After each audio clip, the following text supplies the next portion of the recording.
Hey, it's Conrad Thompson, and you're listening to My World. And of course, we couldn't do it without the Hall of Famer, your friend and mine, the greatest professional wrestler of all time, Double J, Jeff Jarrett. Jeff, how are you, man? Oh, Conrad Thompson. How we doing, pal? I am rocking and rolling, ready to go. Hot up here in my office. The construction work is still going on. We got the plantation shutters off the windows. It's hotter than Hades in here. But I'm ready to have a good time on My World. I've worn my Summer of No Worries shirt today in honor of you. We'll get into that in a minute. I hope you had a wonderful weekend.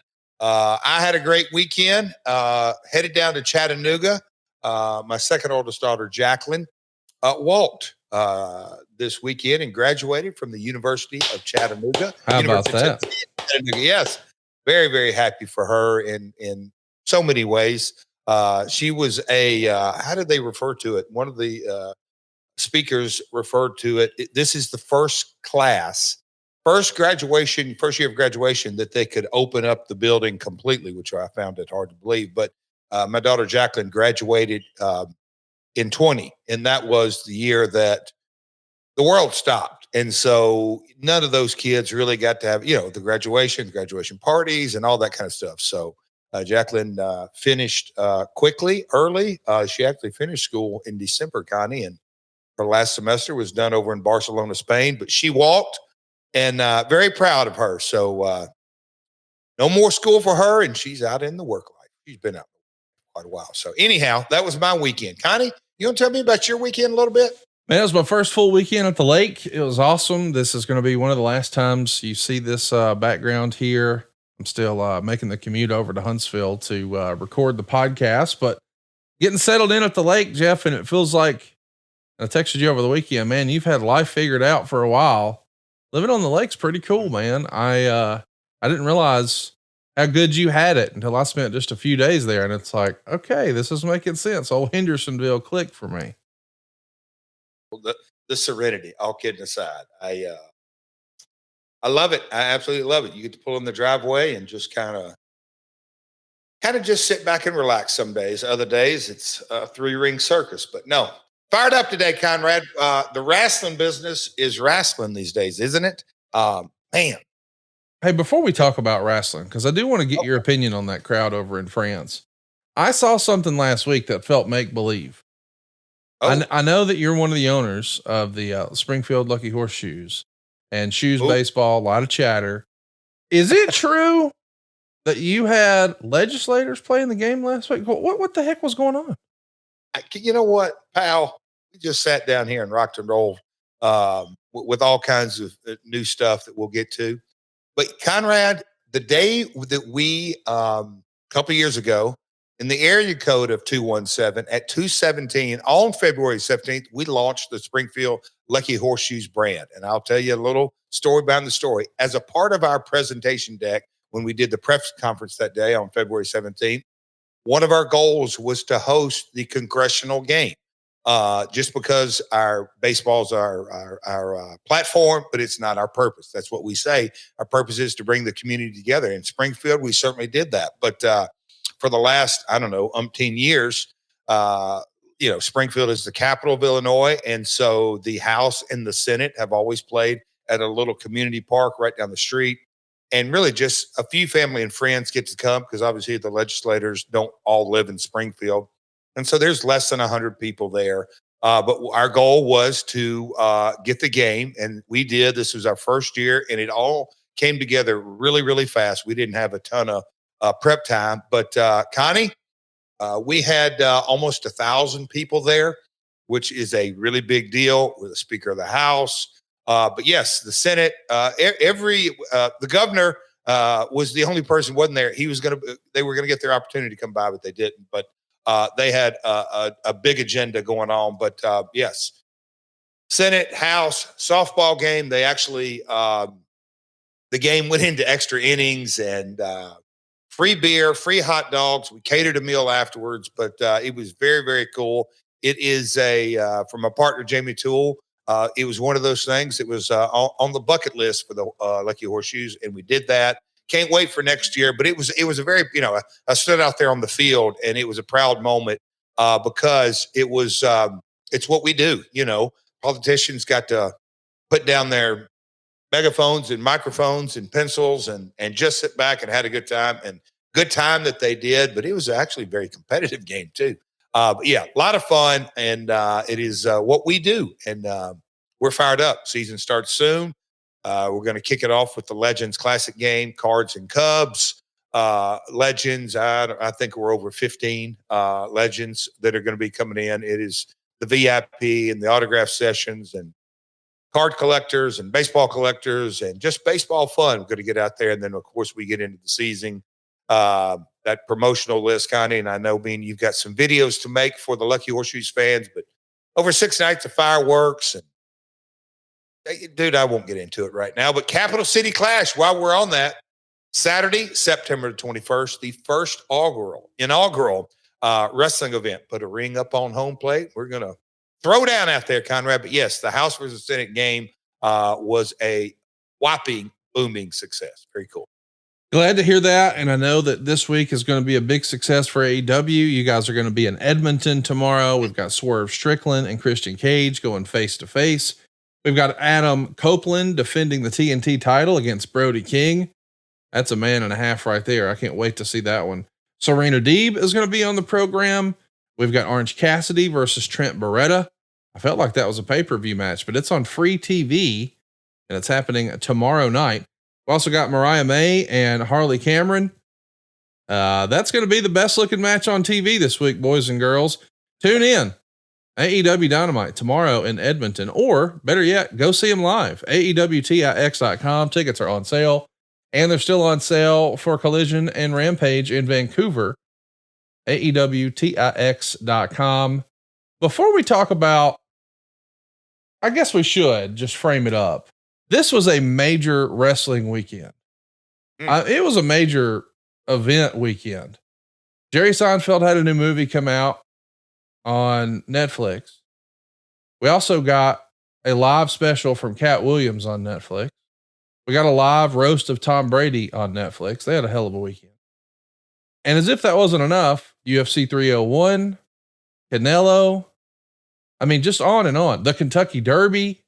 I was going to say. And oh, by the way, that little pay-per-view that happened in France. But the real main event of the entire weekend happened somewhere in Tennessee.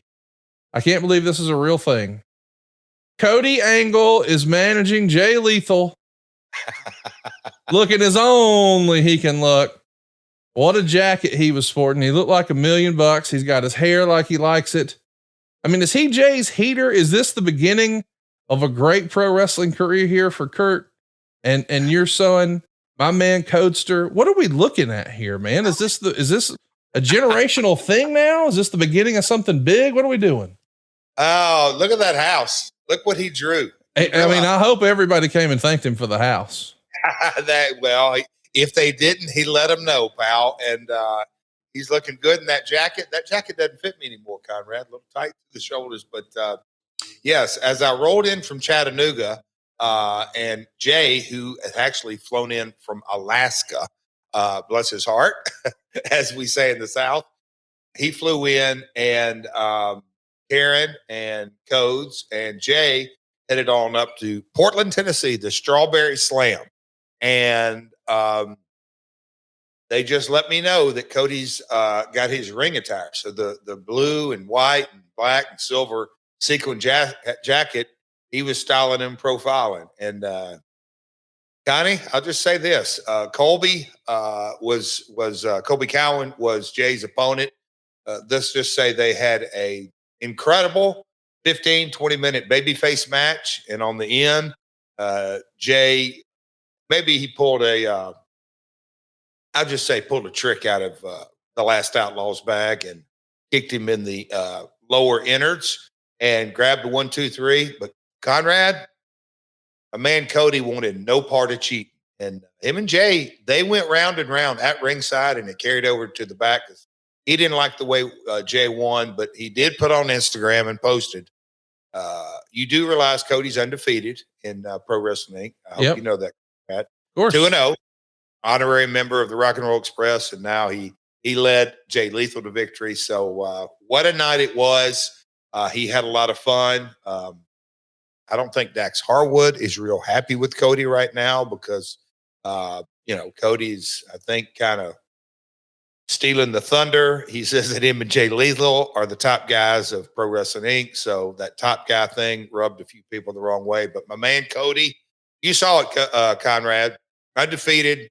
He's all over Instagram. He's rocking and rolling. And I told Karen last night going to bed, it's going to be really hard to get codes into school because he's going to be walking down those up and down the hallways, one finger in the air, letting nobody know.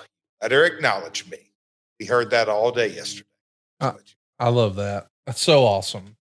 I can't wait to see what's next for Cody. And speaking of Cody's, your and I friend, Cody Rhodes, had a successful title defense over in France, the very first WWE PLE ever.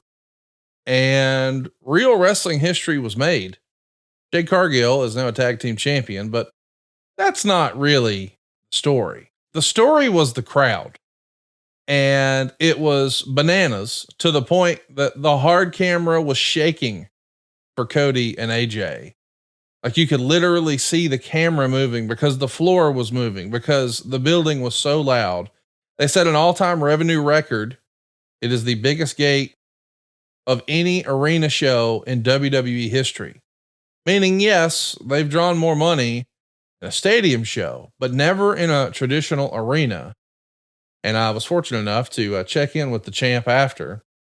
And he said, it is indeed the loudest crowd he's ever wrestled in front of. Did you have a chance to see the show?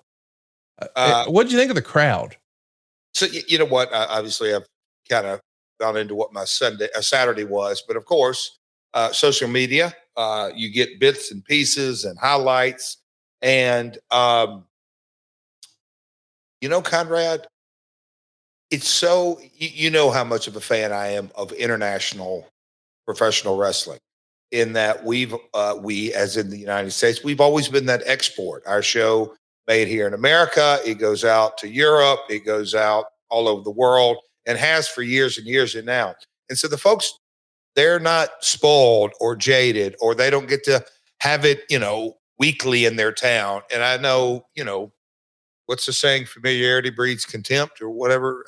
I probably messed that up, but it just goes to show you just the electricity and vibe. And, I was telling this story actually early this morning at the gym because it's a buzz just about the star of the weekend was the crowd. And that is a European crowd. And, when you do autograph sessions at the big events around the big tentpole events, you'll have folks from all kinds of countries. Australians are loud and proud. When you come to, when they come through the lines and you sign autographs, the Europeans will tell you, hey, Jeff, I'm from, and then fill in the blank. Germans, French, UK, Scott, Ireland, all the European countries, those fans that are really, really into it, they are proud of where they're from. And I think, I'd love to get your opinion on this. I think in a way, those folks took it to another level because they knew the whole world was watching. It's like they were almost performing for the whole world. What do you say? Man, it felt like it. It was impressive. It was a vibe. It was, and I gotta say, I don't know that you had a chance to see it all the way through, but for a few shows now, we've seen Jey Uso's entrance or fans during Jey Uso's entrance hold their cell phones up, do the old Bray Wyatt Fireflies thing. But when he raises his hands up and down in the corner like he does, they wave their cell phones too. The result is one of the more impressive ring entrances in wrestling today. And I kind of think that's cool, Jeff, because, if you watch enough wrestling, eventually you realize there's very little new stuff. It's always, somebody's doing what's been done before. But that show in particular, it felt like that crowd, that's something new. You know what I mean? Like, and that entrance with Jay, it's got to be one of the more impressive entrances in wrestling right now. And see, that's kind of where, like in the 90s, when we would go, and we toured Germany a lot, but you go into the houses over in Germany and the people would be deafening. I mean, I could remember a couple of different tours. Bret Hart and Razor Ramon were the top two baby faces. And when their music hit, just the sound of their music, there was a sustained pop of I can't wait. And then they come through the curtain and another big pop. And then they would both walk down the aisle and get up into the ring and kind of do their signature beauty shots and another whole pop. And then the lights would, restore. And in the arena shows, it would just be a light over the ring because it wasn't TV. And when the bell would ring, ding ding, there's another simple pop. Like, okay, now they're ready. And then you could just do the most simplest lockup spot or whatever it may be, and another pop. It's the enthusiasm, and it goes back to they don't get the opportunity to see it live. And when you see professional wrestling live, we often, and you, Conrad, both tell folks there's a completely different energy to it. And back in the 90s, when our man Road Dogg would do "Ladies and Gentlemen, Boys and Girls, Children of all ages," that was to me, and I know there's catchphrases of Stone Cold and The Rock, and I mean we could go all the way through the kind of the era of catchphrases, but Brian kind of had that, I mean, soliloquy or whatever it is, 4, 5, 6, 7, 8 lines, and people would sing and say that word for word, and it's just that crowd engagement. But when you do it in front of a crowd that's doesn't get the opportunity to do it, it just goes to a whole nother level. So hats off, man. That's what the business is all about. That just incredible energy. I mean, right now we're quite a bit this summer. AEW, we've done our shows in Canada, Toronto, off the charts. London it was our first time in that arena. That place was off the charts. Winnipeg, Edmonton, Vancouver.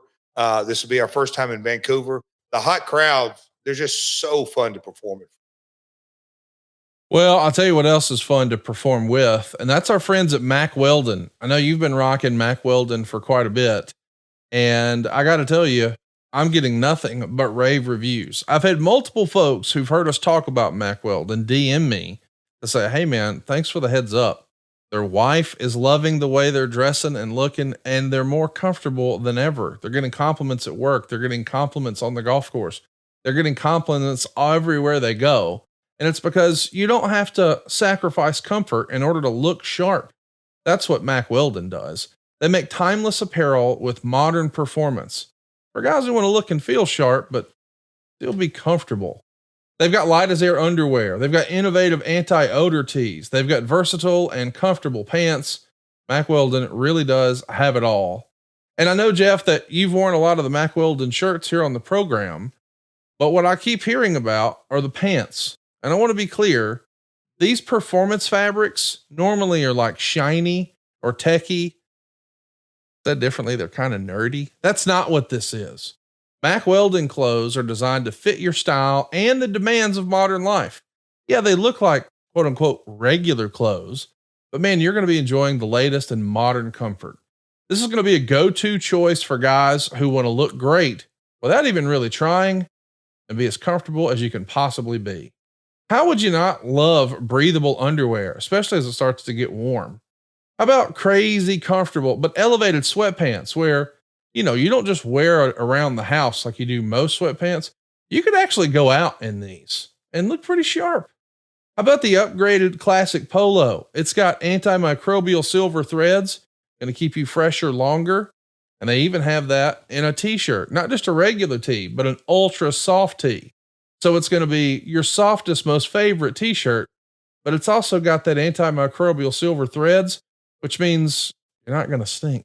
Roll Tide on that. Get timeless looks with modern comfort from our friends at Mack Weldon.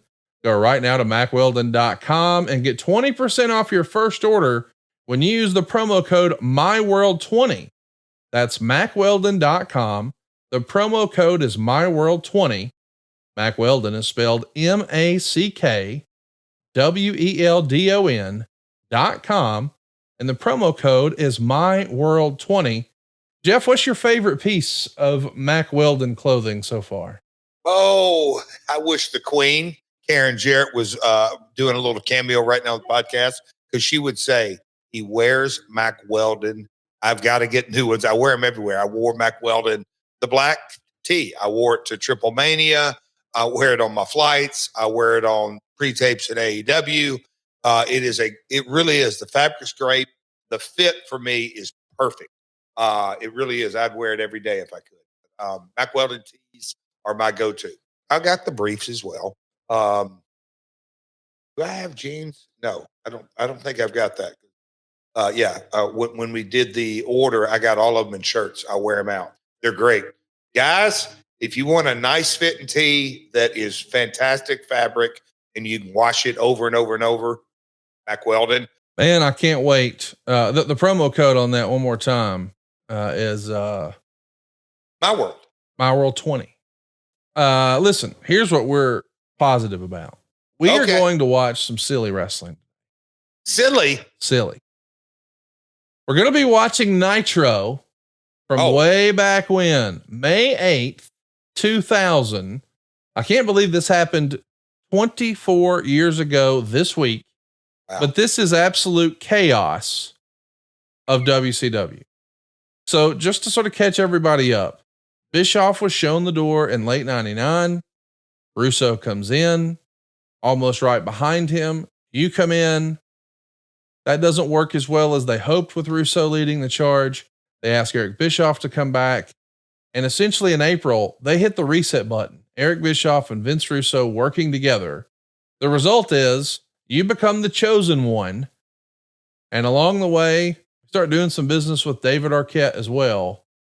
An absolute crazy time here in WCW. And I can't wait for you guys to watch with us. So fire up your Peacock, go to Nitro, and go to May 8th, 2000. That's May 8th, 2000. And Jeff and I are going to be watching it here together. My goodness, what a crazy show this is. I actually screened it again this morning. I haven't seen it in 24 years. And I can't wait to watch it with you and get your feedback. So we're going to get Eric and Tony. But no, so refresh me, because I started in October of 99. And Eric was took a leave of absence, or however we want to say it, before I got there, right? Yes, he was gone before. So when he goes home, Russo comes in, and then you followed. And then Eric didn't come back till April. He comes back in April, and we reset everything. Yeah. Okay. So here we go. Pull it up on your Peacock. It's May 8th, 2000. Jeff, I'm going to give us a countdown. I'll say 3, 2, 1, play. When I say play, we'll press play. And hopefully when you guys are watching along with us at home, you'll be muted, and we'll be your soundtrack here, your alternate director's cut commentary, like it was a DVD from 1999. So here we go. May 8th, 2000 for Nitro in 3, 2, 1, play. We're going to open with the redesigned WCW logo. This has received so much criticism over the years. Jeff, what'd you think of that logo? You know what? I thought it was just fine. I didn't even, it received criticism. Oh, people hate it, man. They wanted the old school Crockett. Just the standard WCW logo, I think. Yeah, man, look at the names in the open. There's Vampiro, Stinger, David Flair, Bro. So we're recapping. What show is this? This is the pay-per-view. The pay-per-view where you left with the title. It was the triple cage at the keel, yes. And you threw Canyon off the top there. Slamboree 2000. And I'll be honest, when I watched this morning, Jeff, what really stuck out to me is, you know, because this whole decision to have Canyon come off the top of the triple cage has been discussed and debated forever, because people thought it was in poor taste, because this is the same arena where tragically Owen fell. Now, granted, that was 99. This is 2000, but just a year earlier, wrestling fans in the area who went to this show saw someone fall from the ceiling and die. And I've always thought about those fans, but it wasn't until I watched it again this morning that I realized for the first time, I've never thought about how you must have felt because we've talked about the Owen tragedy before here on the podcast. It's available in the archives, but you're not only in the building, you're a part of the match. What did you think of Canyon coming off the cage and doing the big bump? Was that in poor taste to you? Did it bother you at the time, or was it just wrestling? When they laid this out to me, this is the April pay-per-view of 2000. So probably around, This is the May pay-per-view, but whatever. at May. Yeah. Because it was 12 months later. So maybe around February, March when they laid it out to me. Again, going back to my no such thing as coincidences, only convergences. Just what are the odds of here we are a year later in the same building, and I'm going to climb, I think it was 62 feet.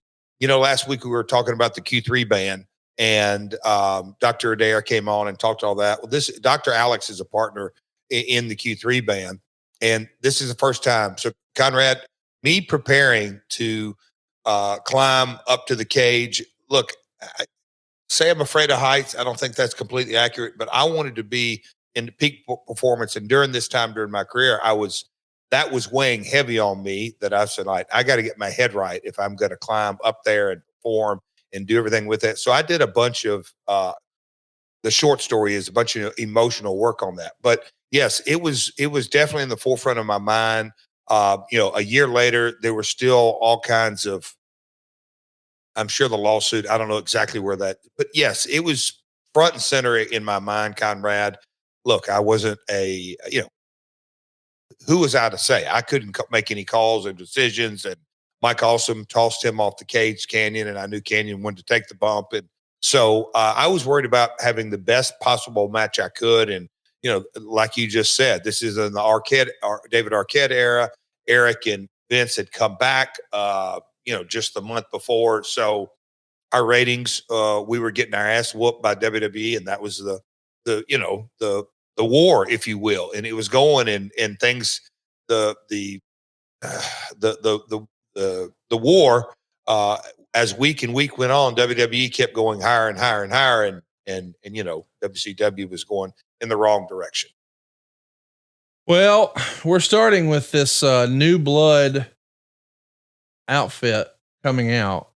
It's a 45-year-old Eric Bischoff with a head full of gray hair leading the charge in his leather jacket, flanked by Mike Awesome before we've goofed him up with that 70s guy BS. We've got Ernest the Cat Miller. We've got DDP's lovely wife, Kimberly. And we've got David Arquette trying his best to be a heel, but a little too cartoonish, maybe a little too over the top. What'd you think of working with David Arquette in this era? How was he? Great, humble, very respectful, engaged. He wanted to do the very best he could. There's a photo that I actually have right out there, right outside my office, right in the bonus room, of me, of David on top of the cage with the guitar in hand, and me climbing on one side and DDP climbing on the other. And I just remember the experience working with him and the triple cage. And look, the match, was it perfect? No, but the people in the arena were super with that triple cage. They were involved with it. And was it a train wreck? Yes, it was an absolute train wreck. And the day before, little footnote, Conrad, I'm not sure if you're aware, but the day before in rehearsals, DDP took a step backward and his right leg went through the hole in the cage when you went from the second or third level, threw him completely out. So he spent the next 18 hours trying to get his back right. But that's the true impetus for DDPY yoga. Yes, he got injured going through this. So anyway, lots of footnotes coming out of this, but I love David to this day. Great dude, good heart. Man, was he thrown right into the, God Almighty, thrown right into a flaming fire in all kinds of ways. WCW, the talent pool, and to put him champion as a little tough pill to swallow for a lot of the traditionalists. So he did his very best. I've got nothing but good things to say about David. By the way, I should mention DDP said long ago, hey, anybody who has a problem with Arquette winning the title, he was a big wrestling fan, and there's not one wrestling fan who would have done anything differently. Now, I know some people will take issue with that and they say, oh no, I wouldn't have been. You have to appreciate he's not just here because he's a wrestling fan. He's here because he's promoting the movie. He's doing what he's asked, to try to help promote the movie. And he is a wrestling fan. So much so that, do you know how much of the income that he made from wrestling he kept himself? $0. He donated it all. Did he? He donated every bit of it to the families of some fallen wrestlers who are no longer with us. So if you're going to be critical of David Arquette, just understand the dude is one of us, and he did his best to take care of everybody involved. That's a page out of Andy Kaufman. Isn't that cool? That is very cool. Didn't know that little trivia note. I'm listening, and you've got me doing this watch along, Conrad. I'm watching two different things, and we're actually watching Arquette win the title, a throwback on the in-ring, and Bischoff's leading the charge. I'd forgotten a lot of this. Like you said, I watched some of this last night. Mike Awesome came in as a babyface in the ECW story. We'll get to that. Oh God, here we go. Tank. There's so much going on, Conrad, in this time. It is a real hard on the brain, wouldn't you say? There's a lot to talk about here in this era of WCW. And when people talk about the bad of WCW, more than likely they're talking about 2000 and 2001. I mean, I just can't stop staring at Arquette's outfit. I mean, he knew it was heat, and boy, he nailed it.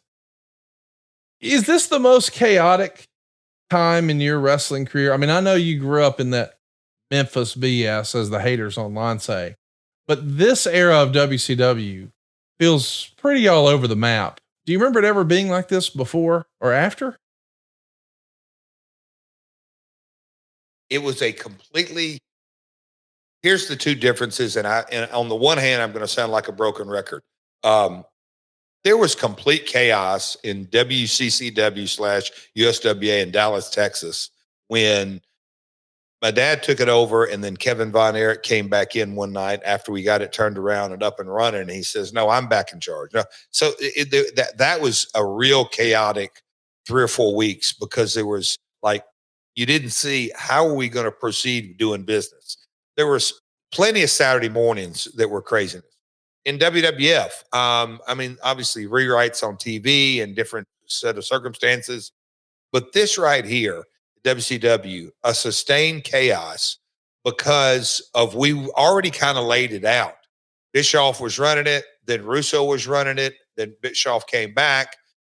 Wait, but Russo's still there. Who's the final boss? Who's writing TVs? Oh, wait a minute. Hogan's got creative control. Go down the list of Goldberg, Nash, the Millionaires Club, all those guys. Are they going to do anything? Oh, wait, what's our priorities here? Are we promoting the movie? Are we going to promote Till Thunder? Are we going to promote the pay-per-view? It was, yes, I think the short answer would be it was absolutely the most chaotic time, because you didn't really know who the ultimate decision maker was. And I've always said it always came down to that. What is the real direction here we're going? Who is the final say? And what's our vision? What's our mission statement, if you will, at least for the night? What I really enjoy is about talking to you is whenever we're talking about whether something was good or bad or whatever, you'll use the phrase goal alignment. You want to make sure that everybody's sort of pulling in the same direction. And that's what I thought of when you talked about, hey, are we trying to get ratings on this show? Are we trying to sell pay-per-views? Are we trying to sell tickets? Are we trying to promote a movie?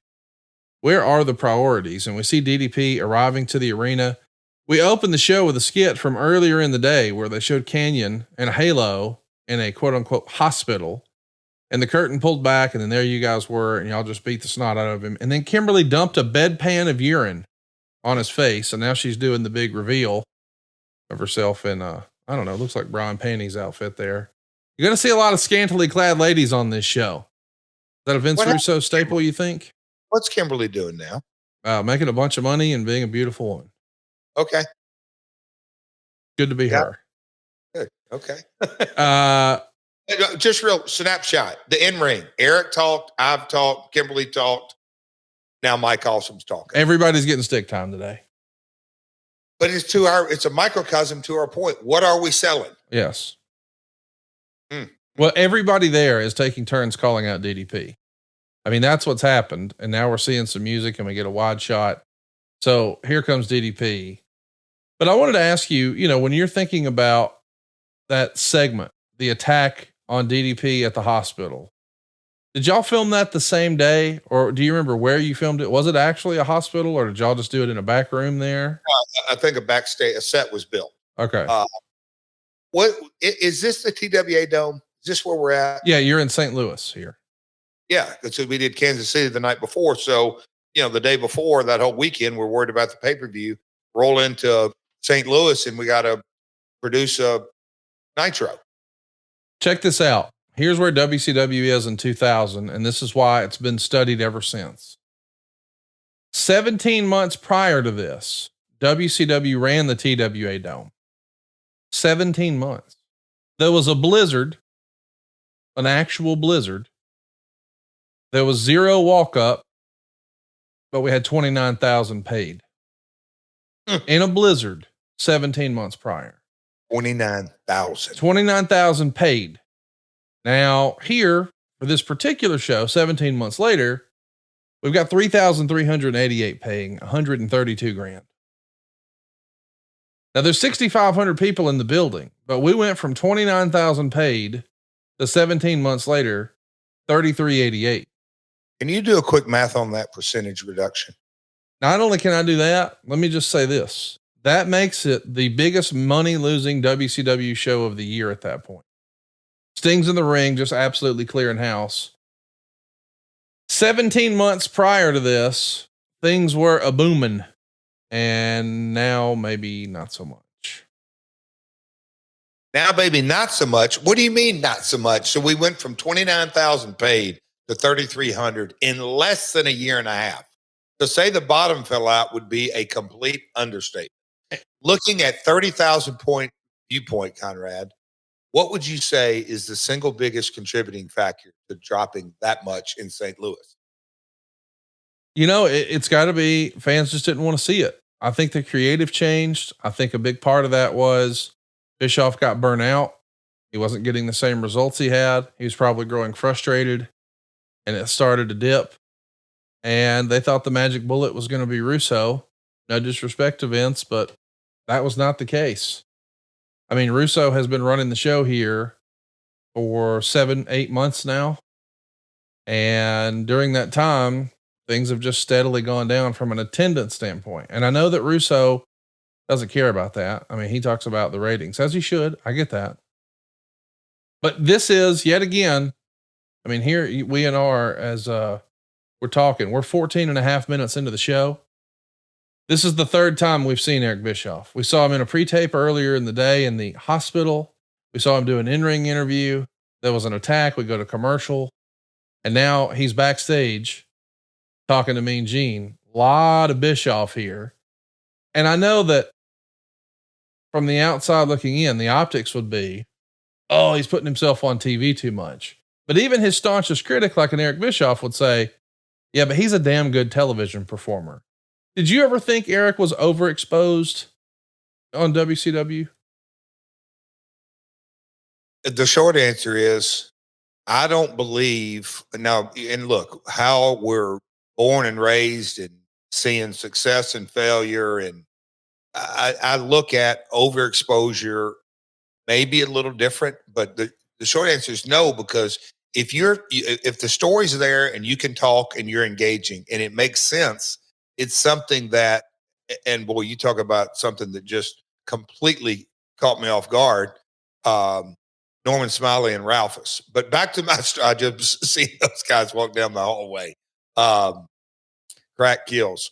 But I'm telling you, the overexposure discussion, Eric could always talk. And so no, but with that being said, you've made something to the point that Vince didn't care, and I'm paraphrasing, and I'm not saying verbatim, didn't care about putting butts in seats. But isn't it fascinating how we've done this podcast and we've talked about serving different masters, but is it putting butts in seats the same as getting ratings? They're not exactly the same, but they do go hand in hand. But the ratings went down and the houses went down. That's interesting because I would argue that they're different because I think you and I have broken down a lot of different TNA shows where you're getting, 2 million people watching the show, but we're struggling to sell 5,000 tickets. That's hard for me to wrap my head around. And It is. I can only think that, we've sort of conditioned maybe the audience at a certain point with comps that, hey, you can buy them the day they go on sale. You can just wait until you're closer to the event and they'll just give them to you. Do you think that's what was happening here in WCW? That's what I mean. Look, you brought up a good point, but on the flip side, I'm sitting here for the moment for the year 2000, 29,000 paid, and it went down to 3,300. What? Why that big a drastic drop? I guess, and yes, the TNA analogy is a good one. I think the timing of, and I'm just saying from 2005 to 2015. Well, no, Cena got hot a little earlier than that. The live event business did go through kind of a ebb and flow, but in the late '90s, both companies were doing really good on live events. Except the air got let out of WCW. They pulled back all house shows essentially. Um, did the double tapings, and I know it was a financial decision. I don't know. I guess my brain's just gone down that rabbit hole. Wow, the drastic drop in St. Louis. It's really crazy. And by the way, there is some good entertaining stuff on this. I really enjoy the segment we're watching here. It of course received a lot of criticism. Terry Funk just hit Ralphus over the head with a chair, and then he pulled his pants down to expose his ass. And I think his shirt on the back says something like "Say no to crack" or something like that. They're going to go 3 minutes and 17 seconds here, and it's a retirement match. Funk is going to win, so he retains the hardcore title, and that means Smiley and Ralphus have to retire. Lots of cookie sheet stuff here, lots of fun stuff. And I know that it's easy to be critical and make fun, but I think every now and again, fun in wrestling is okay. And that's what Norman Smiley represented to me. And anytime I got to see Terry Funk on TV, I was for it. What do you think of a segment like this with a little comedy element and the use of a legend like Terry Funk? Funk is so. And look, I'm a huge Norman Smiley fan to begin with, and Norman Smiley in WCW and the Wiggle, and Norman Smiley, the Mexican lucha star, two different talents, but kind of the same with Terry. I mean, you look at Terry's career from not just the ECW, FMW, but going back to the World Heavyweight Champion Terry, the '70s and all that. But at this stage of his career, the Funker knew how to perform for the TV audience, and it just goes to me to his talent that he. How do I say this? You could put him out there in his entire career with anybody, but here we are in the year 2000, and he's having, I'll call it a comedy hardcore match with golf carts and Ralphus, and Bunker was a one of a kind, no doubt about it. This is an entertaining little segment here. We got some questions from our YouTube I wanted to get to. Carl Hayes 933 says, if you could make a celebrity who has no connections to wrestling today champion, who would it be? Of course, he's asking this because of the David Arquette circumstance. Is there a celebrity out there that you think would do a more than passable job in professional wrestling and might actually help draw some eyeballs if they were made champion? Does a celebrity like that exist today in 2024 in your mind, Jeff? I think if you could put the women's title on Taylor Swift. Come on. I have a strong feeling the buy rate would go up and the ratings would go up. I'm just maybe going out on a limb. But no, a celebrity, all kidding aside, we've done so much crossover today. The athletes that would be interested in, whoever is, I mean, they did the roast of Tom Brady. Can you imagine if Tom decided to do a one-off match? I'm not saying he'd do gangbuster business because, you look back to the '90s, Karl Malone, and the Dennis Rodman were in the NBA finals and they were, involved in wrestling. So it'd be hard to pick one. Travis Kelce would do what you just talked about, though. If you bring out Travis Kelce and make him the AEW or WWE, well, it wouldn't happen in AEW, the WWE champion, you have Taylor Swift as his second. I mean, just look how the NFL benefited just from her being on camera, not actually doing anything for seconds, like less than a minute total. So let her be Miss Elizabeth to Travis Kelce. What about that? Ooh, I like it. Sign me up. Sign me up. I'll put Travis over and he can come in an AEW ring, and Karen will absolutely take a backdrop from Taylor if need be. Can you imagine Taylor Swift hitting you with a chair shot? Hell, chair shot, guitar. That's what I meant. The wrong word came out, I guess, because we just watched a bunch of chair stuff. But yeah, guitar. That would have been hilarious. Brian TV says, do you think you would have been more palatable to WCW fans if you would have stuck with the Double J gimmick? WCW fans in 99 and 2000 didn't see Don't Piss Me Off and Slapnuts as a world title player. Do you think there were different versions of your character that were, more than or less than? Or do you just sort of cut through all that and say, hey man, at the end of the day, it's Jeff Jarrett? At the end of the day, it's Jeff Jarrett. And I'm wondering what he means by the JJ gimmick. Like, what was the world's greatest singer, the world's greatest entertainer? I think that's what most people think of when they think of Double J. Okay. It's interesting to say that. To me, I played an extension of my personality, literally from the picture days of Simply Irresistible. It's all kind of been different stages, different presentations, but it's all been Jeff. When I went down to AAA a couple of weeks ago and did the Last Outlaw, that it was, down there I'm known much more as King of the Mountain. At the end of the day, everybody that was from 90, whenever, I don't know what timeline you would say, but Conrad, you're better than this. Mid 99 to the day it closed, that era, who did get over? Like who, I mean, it was just a difficult, because the brand, like we're watching Lex and Liz, and they have both been at the very pinnacle of the business at different times. But people, even Rick, we're seeing Rick bust in.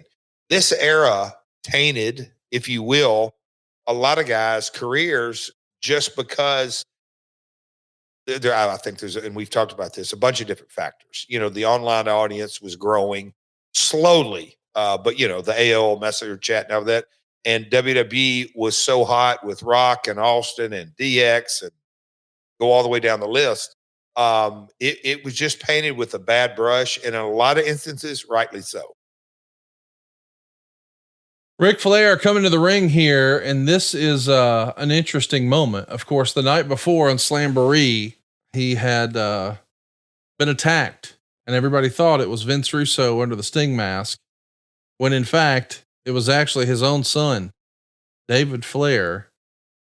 And they, along with the help of Russo, crush a Statue of Liberty, little collectible over his head. And then the big reveal, it was his own son turning against him. So Flair's coming to the ring to cut a promo, and he's got what's known as the Vegas Big Gold. Once upon a time when he took the big gold belt to Vince McMahon from the NWA, the NWA got an injunction to say you can't show that belt on TV anymore. So they had him wear a tag belt, and they just blurred it out until Reggie could actually make a Reggie Parks version of the big gold. That belt is now on the wall of Triple H.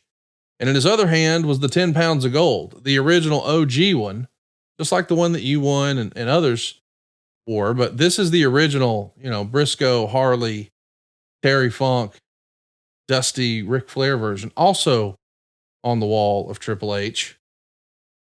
Flair cutting a promo, man. It's good TV no matter what year it is, isn't it? It is. And, people, again, I'm kind of going through this era. There was bits and pieces. When I think back during this era of my career, if you can kind of take snapshots out, yeah, that was good TV. Yeah, that was good TV. But when you kind of lump us all together, it's just painted with a different picture. But the Nature Boy in these days, like you could just see it right there. You don't even have to have the sound up. The passion that he puts in, and with him with the 10 pounds of gold in one hand and the big gold on the floor, and he picks that up. The story that he tells, it's passionate. It's just, man, what an era this was. You topped it off right and said, we're going to talk about some complete chaos. What an episode we. So we're going to see, David Flair come out here with, Daphne and Vince Russo. Going to get a lot of promo time here from Vince Russo, who's going to talk about how, he's spitting in the face of tradition and rattle off a bunch of legends that he doesn't respect. Flat butt shirts on the front row, Connie. I see that. How much did you have to pay them to wear that? Easy, pal. Easy. David is in the center of this story. And I've always kind of felt bad for David because they really rushed him into the ring here. I mean, normally you go through some sort of a training process, and then maybe developmental, and then you work a lot of spot shows and you warm up before you're on TV. But long before Hook and Brock Anderson were sort of learning in front of us all on AEW television, David Flair was doing that more than 20 years prior. And I just felt bad for David. It's got to be really, really challenging to be in the shadow of a legend that's as revered as Ric Flair, and now be thrown into the lion's den, and not just in the wrestling community where you've got all these guys that you're traveling with and you're not even old enough to rent a car. And you got to make all this work. And by the way, this is really like your first real job with any real income.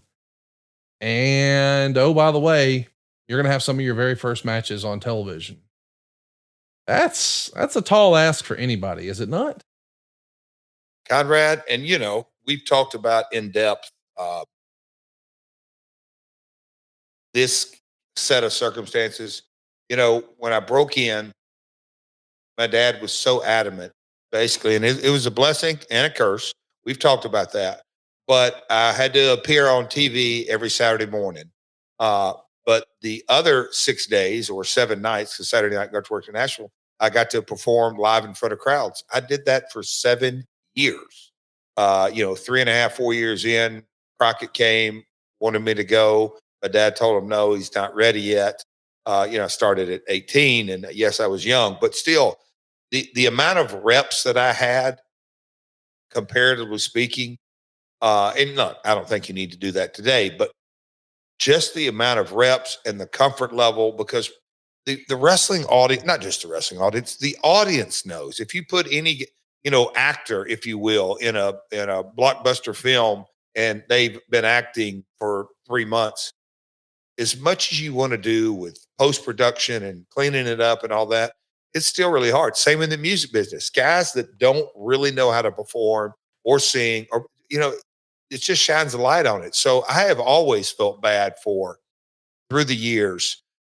You just kind of look back. I mean, Eric Watts, I thought, was pushed into a spot early. David Flair pushed into a spot early.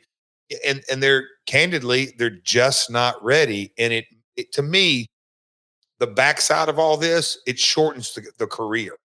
It just does. It closes the window pretty rapidly because of just the amount of, where do you go with David at this stage? He's standing in the ring with his father on Nitro in a major, major angle. It's just hard to follow all that.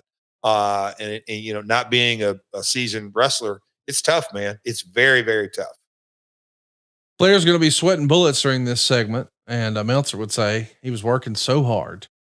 And he references in this promo, Flair does, he's going to reach in his pocket and pull out a cell phone and tell David, I'll get you a job with Vince McMahon. You can be on Raw next Monday. And the whole crowd cheers. Meltzer would say, why not go on your own show? By the crowd reaction and your own positioning, tell everyone you're a Bush League promotion. I didn't think that's what he was saying here. But I do think he was probably triggered with the fact that his son is wearing an I Heart New York shirt. I mean, in Flair's generation, you didn't say McMahon or the WWF or the World Wrestling Federation. You just called it New York, right? Yep. Going to go to Atlanta? You're going to go to New York. Yes. That was kind of a code for you're going to work for WCW. You're going to work for WWF. And look, reading the research and going through all this and knowing that the real corporate struggle going on between Russo and Bischoff, I'll call it Flair and the kind of the mainstays, if you will, of WCW, Flair, Sting. And look, I'm not saying nobody was aligned, but Hogan, Hall, and Nash, for lack of a better word, they had come down from WWF. So there was tension across the board. And without clear direction of a leader, you kind of get a comment from Rick. Now, did he mean it mean-spirited and was at the end of the day? But again, goal alignment was not in place. I wanted to ask you a little bit about what we're seeing here with this Flair segment. Makes me think about Flair's recent criticism on social media about the new Vice show. Who killed WCW? I thought you were about to talk about the pizza. Well, he didn't like the pizza. I'm kidding. I'm totally kidding. I think he needed to. I think he was having a hard time holding these pepperonis down. And somebody was in there maybe doing number 2 and he didn't want to fill up his Ferragamos again. So, he needed to go and they were, not moving fast enough. Would you stop it?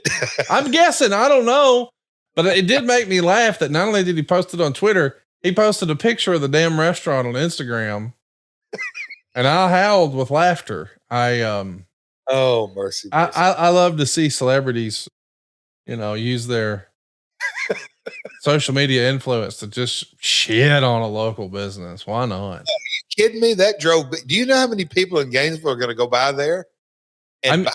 I think about how many wrestling fans are going to go and take a photo now. I mean, go in and eat.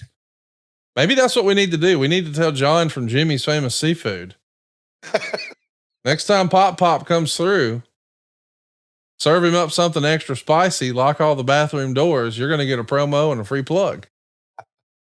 And if he does that, I like the crab balls, John. I don't want the whole crab cake. I like the balls. Wait, cut that out, Silva. Don't let anybody hear me say I like the balls. That'll be a shirt. Conrad likes crab balls. Hey, I guess Rick took issue with them doing a documentary about the death of WCW. Yeah. Okay. And, I think what maybe he was lost on in that is these are the same folks who did Dark Side of the Ring and he was none too happy with. So they probably thought better of calling him. But I'm excited to watch the Who Killed WCW just because I think those guys, Evan and Jason, have done a great job with everything they've done on Vice.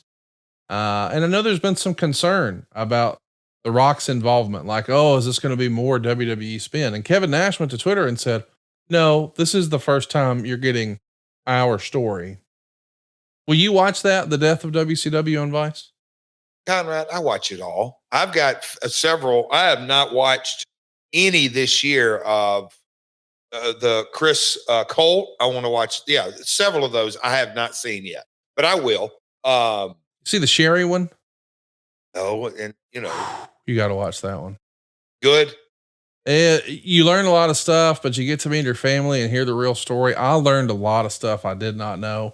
I love the presentation. So it's appointment television for me. I watch every single week. As folks are listening to this tonight, they're doing a show on Black Saturday when Vince McMahon took over the Georgia Championship Wrestling time slot on TBS. I can't wait to watch that. I don't know how much new information will be there because a lot of times I'll watch the shows and I'm like, okay, I knew most of that. But the Sherry Martel stuff, man, I learned a lot and I was really, really impressed. And I didn't know anything about Chris Colt. Honestly, he was not on my radar. So that too was a fascinating story. Didn't she? Sherry had a hard life prior to wrestling, correct? Yes, she did. So now we see, Ric Flair trusted his son, got the big hug. You were just going to ask me if I'm going to watch WC. I thought you had a question. Then she turned on him. David's going to turn on his dad, pick up his title belts. And now we see Flair getting into a long white limousine and he's telling Lex Luger, I've had enough. I can't do it anymore. I'm done with the business. So Ric Flair just quit wrestling, guys. It was May 8th, 2000. That was it. And 2 years later, we had Ric Flair last match. Yes. 22 years later. Wow. By the way, he did a podcast interview recently where he revealed that when he went to a doctor and had a checkup, they ran all these tests on his heart and they said, hey, at some point in the last few years, you've had a heart attack. And Rick has decided that it actually happened in the match with you. Have you read that? I have not read that. Yeah. So is that your first time wrestling a guy who had a heart attack in the match? And got pinned. A guy had a heart attack, came back and beat your ass. How about it, pal? So we got China and a kid. I've had notable losses. Paid well, but notable losses. I'm just saying, when my man does the job, he does the job. He don't care. Hell no. That's tremendous. Hey, how about the presentation here for Palumbo? Of course, he's in a feud with Lex Luger. This is the Millionaires Club and the New Blood. So we're just trying to pair guys up. So he's just wearing all Alexa's stuff, doing the whole presentation. What'd you think of Palumbo? I mean, he had a run here and in the WWF. For whatever reason, I don't feel like he really broke through that proverbial glass ceiling, but it felt like he had all the intangibles. I never met him though. How was Chuck? What can you tell us about him? I love Chuck. We got along great. That crop of guys, Palumbo, Jindrak, Mark went down and had a hell of a career in Mexico. Chuck, he had, Billy and Chuck, he got to WWF, but that entire group of guys, Johnny the Bull, I'm calling the power plant, kind of that whole crop of guys that came out of there. Conrad, I thought every one of them had not just good potential, but great potential. But when you bring online, I think there was 7 or 8, maybe I'm missing a few, maybe 8 or 9. But when you bring them online all at the same time, nobody gets over. Again, kind of a lack of, for lack of a better word, the call ups that you see with the other guys right now. The strategic way to do that, the ebb and flow. It's tough, it's difficult, but it is really, really hard when all at once on WCW program, you had Jindrak, Palumbo, Johnny the Bull. I know, like I just said, I'm going to miss a few of them, but Chuck, great guy personally behind the scenes, but in the ring, he, again, really, really good. But did he have the reps and seasoned? No, he came straight out of the power plant. We should mention he's going to wrestle Captain Hugh G. Rection here in 1 minute and 7 seconds. The fisherman suplex, or I guess that's not Palumbo. I'm talking about the Stasiak match in a moment. But what jumped out at me though was Captain Hugh G. Rection. Right. Is that one of the goofiest names you've heard in wrestling? And hypothetically, if a promoter were to present you with that idea, I know you're a team player and all that jazz. Could you make it make sense for you to present yourself as General Hugh G. Rection? Conrad, I like to think I'm adaptable and got a skill set, but again, this is something when you look back on it, and I know Vince Russo was leading the charge, but that room when they named him, I wonder if anyone thought, and yes, it's Shock TV and Crash TV, and they had success, but here we are in 2000. He had 2 strikes right out of the gate because it was so gimmicky. It's really hard to push through all that. It's a tough name to say the least. Let's talk about some things that are going on in this era. On April 26th, you were in Glen Falls, New York, and you're going to be on top in the main event working Diamond Dallas Page. Unbelievably, there's only 2,500 fans there. You're going to be working all the Nitro and Thunder tapings, including one at your old stomping grounds at the Mid-South Coliseum. It was a Thunder where there was a now infamous 41-man battle royal that has both Bret Hart and Randy Savage's last official time in a WCW match. And I didn't even put that together, that Randy Savage's last match for WCW, his last appearance rather for WCW, because he was in a battle royal, just sort of lost in the shuffle, was at the Mid-South Coliseum. But it made me smile because I knew the history of you in that building and the way you feel about Randy. And that, as luck would have it, his last appearance for WCW, his last match for WCW was in the Mid-South Coliseum. His contract had expired. They just brought him in to, you know, maybe boost the show or the program. And then they threw him in a battle royal. Do you remember that show? See, I don't remember him being in the battle royal, but when you kind of think about Randy didn't come for free. No, Just the complete chaos of the amount of talent. I mean, we were seeing Lex on, and just a second ago, Lex was bumping Palumbo around, but look, Lex is in a street clothes, and just there was such a lot. He looked like Lex, but not really wrestler Lex or superstar Lex. But yeah, Savage and Brett in that battle royal. As we read in the research last night, there's a man, Devin. Glen Falls, New York, drawing 2,500 people. That's not the end of that's not a disaster, but it's the only live event. It's the only house show we ran the month of May. That's where business was at in WCW at this time. Well, sometimes, we're all got to focus on our money. And that's why I want you to learn about Earn In. You see, life doesn't happen bi-weekly. So why should payday? The money you earn can be in your hands today with Earn In. Earn In is an app that gives you access to your work or to your pay as you work.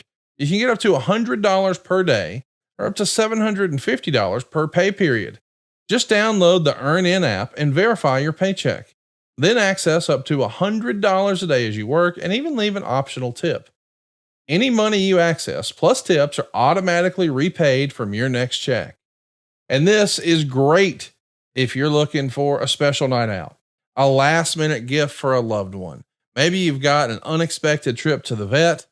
Maybe you just need a special outfit for school or some event. Make Earn In a part of your financial routine and join Earn In's over 3.5 million customers who say things like, when I think about Earn In, I think about financial stability, security. It gives me a lot of peace of mind. Download Earn In today. That's spelled EARNIN in the Google Play or Apple App Store. When you download the Earn In app, type in My World under podcasts when you sign up. It'll really help the show. That's My World under podcast. Earn In is a financial technology company, not a bank. Subject to your available earnings, daily max, pay period max, and location. See earnin.com/TOS for details. Bank products are issued by Evolve Bank and Trust, member FDIC. All right, Jeff, we're back in the program here. We're at 44 minutes and 46 seconds, and we've got Sean Stasiak cutting a promo, and Kurt Hennig. Meat. Yeah, the former Meat is here, but Stasiak is doing basically the exact same thing Palumbo was. So again, remember, it's new blood versus the Millionaires Club.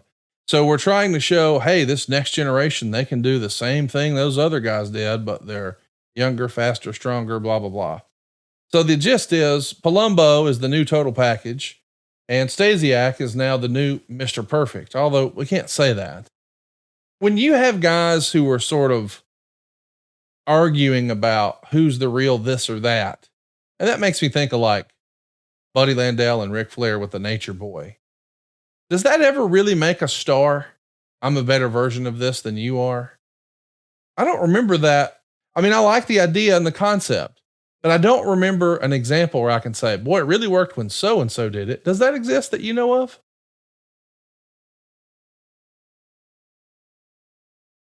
I mean, obviously you can't, damn sure can't do it twice in one show by any stretch of the imagination. When I kind of think back, jarring my memory, the original Fabulous Ones versus the new Fabulous Ones, that was a story, but that was after the fact that the new version didn't really get over as much as, no, it is this second version. It's very hard. Obviously I wasn't around for the Landell and Flair deal, but I think historically speaking, they were saying that had a chance to really be successful. So I think you can capture lightning in a bottle.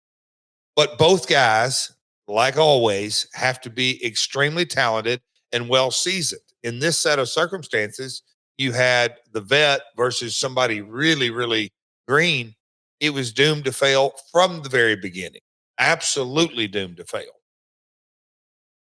Hitting the old perfect plex here. It takes all of 1:07. It's not bad enough that we name him Erection. Now we're beating him in 1:07. Chavo, Lash LaRue, Van Hammer. Yeah. And that's Miss Hancock, Stacy Keebler, looking as only she can look, as a friend of ours would say. And here comes Kevin Nash wearing his sleeveless FUBU jersey. He's going to cut a promo. Kidman, Conan, Rey Mysterio, they're all going to do a run in. What do you think of Kevin Nash as a part of the Millionaires Club and not the New Blood? I mean, if you go back just 4 years, he was really positioning himself as, hey, everything in WCW's old hat, we're the new stuff. Talking about him and Scott Hall. And 4 years later, boy, he's now the older statesman. That's kind of fast. Very. And when you go back to a month prior to this, I guess we're saying only a month, the original Bischoff Russo in ring reset, when it was the New Blood.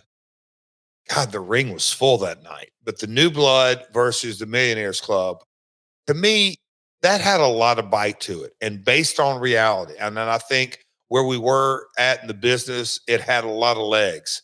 But here we are, 5 episodes later, and you've got how many talent have we seen on this show? And yeah, just I for lack of a better word, total lack of direction, if you will. Is this a 2 or a 3 hour Nitro? And we go back to 2. This is 3 hours, I believe. I mean, that's where at the end of the day, it was just very, very, very hard because, oh boy, running critique here, lack of direction. Like, what were we trying to get over? Tough. While we are recording this morning, it's come out that Jerry Lawler is no longer under a WWE contract. I suppose that WWE decided not to renew his contract. I know that the King had some health challenges, but I think he's been there since I know there was a break there once upon a time, but I think he's been there like 22 years. The idea that Lawler's no longer under a contract. I mean, I guess he has a Legends deal. Longer than that. I mean, 92, you don't think that wasn't the year? Oh, that's 32 years. You're right. Yeah. Yeah. That's a long ass time with one company and an incredible run. And I know that, as I said, Jerry had some health challenges, but well, I just sure do hate to read that. It feels like the end of an era. I know, you're one of Jerry Lawler's biggest fans. What'd you think of that report that seemingly his days on camera with WWE are coming to a close? I have gotten so much feedback over the last week of 2 things. One, the Q band. People are really asking. Folks, go to the q3health.com and if you want to learn more, it's the real deal. But the Lawler episode, and they were like, man, I can't wait for part 2. And I, get into the conversation and a couple of the conversations that I had was, I said, I don't think people really understand the talent that Lawler had. Today, you see him and known him, for the last 32 years, is really a color commentator. And that's it. But for a color commentator to be a part of an organization that long, just to me, tells you how talented he really is. And so he broke in early 70s. So 20 years, he worked for basically my father or himself were partners with that. And then the next 30 for the WWE.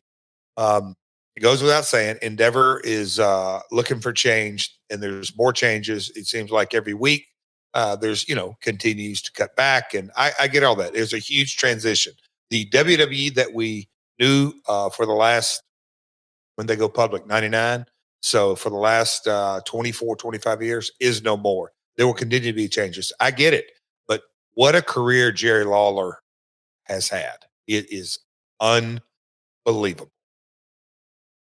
Speaking of unbelievable, we've got quite a group here. This Filthy Animals group, I feel like was underrated. Conan on commentary, cool as the other side of the pillow, not on commentary, but on the mic, standing next to a pretty jacked, unmasked Rey Mysterio, Billy Kidman, and Tori Wilson looking roll tide. This is a great presentation here. Conan being the guy on the mic leading the charge, that really works for me. Look, he's still doing his creative that he has done for many, many years in Mexico. But what a mouthpiece, what a talker. Would you say he's the best bilingual promo in the history of our business? Without question. I mean, he's just, that to me fascinates me how he can do that. But, the Filthy Animals, we had a match, 6-man, me and the Harris Boys against those guys in DC on a Starcade. But they gelled. They were, gotta say this as diplomatically as possible, but during this era, but that group was absolutely resonating with the fan base big time. They were over. People loved them. Is Conan's talk. Put that into context. I mean, you've spent a lot of time in Mexico, and a lot of our listeners, they don't keep up with what happens wrestling wise south of the border. But can you contextualize for American listeners the star power and the place in Lucha Libre history that Conan holds? In Lucha Libre history is what you're asking, right? Imagine if John Cena was also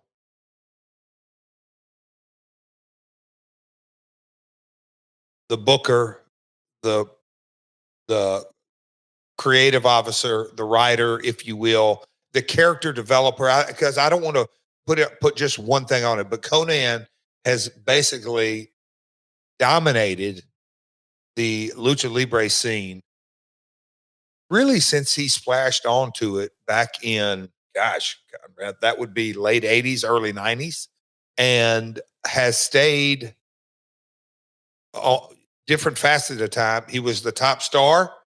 He was, heel, babyface for many, many years, but then he got into management and not only wrote the shows, but I'm saying discover talent, nurture talent, book talent, all the way up to the run to main event talent. And I could go over countless of talents that he's developed. When you look back at WCW at the height of Nitro, I think everyone, definitely credits the NWO with the very top of the ratings, reasons why it dominated in the 83 weeks. But as a part of the presentation of Nitro, you have to give, for the first time on American television in a real prominent role, the cruiserweight. That was Eric and Eric Bischoff and Conan having a relationship, and the world got to see Rey Mysterio, Psychosis, Juventud Guerrero, Silver King, the Villanos. I mean, the list goes on and on and on. So he has played such a critical role. And every time I was at TNA, LAX, and Conan always helped me out. So he's been a prominent force in American wrestling, but at the very tip top at Lucha Libre wrestling for 30 plus years. We're just talking about Lawler, man. Think of kind of the analogy there. They just been on top for so long and really important. And it goes back to them understanding the business. They knew how to get themselves over, and then they translated that to other talent, countless amount of talent. The amount of talent that Lawler has played a hand in developing talent through the Memphis years. I mean, he came up with the idea of the Rock and Roll Express. I mean, we could go through Kamala the Ugandan John, him and my dad, and talent after talent after talent, just very, very creative. We got quite a match here. It's going to be Diamond Dallas Page and Mike Awesome in a stretcher match. And Meltzer would say they had real problems working together, and the match was filled with missed spots. Awesome clocked DDP with 2 chair shots, and Page juiced. After a powerbomb through the table, Bischoff grabbed Page's hand and made him sign divorce papers that he'd ripped up earlier in the show. So even in a match where there's blood and tables, oh my, we're still heavy on story. I mean, he's going to sign divorce papers in this same segment. This to me defines what we've seen so far in this show. This is like the epitome of trash TV, is it not? The commencement speech Saturday, one of his talking points, Conrad, was balance. And I thought about that. Obviously, everything like me and Cody says, it all reverts back to wrestling. We can give a wrestling analogy, but I think it's true in life, in anything. But the balance that you have to have, and it's not a creative subjective, but Russo, to his credit, is very, very, very much a story guy. Russo, to his discredit, is a story guy. There's got to be a balance. Sometimes you got to let the wrestling speak for itself. And I had forgot about this in the research, but it's a little bit much to sign a contract. Yeah, it's too much. Too much. Why do you think these guys didn't work well together?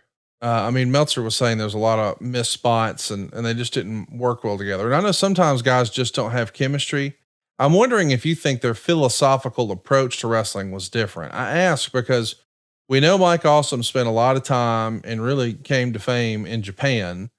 And then he had great success in ECW, but that means you're going to be painting outside the lines a little bit. You know, there can be brawling in the crowd. The rules are different. You're looking for violence and high spots and that sort of thing.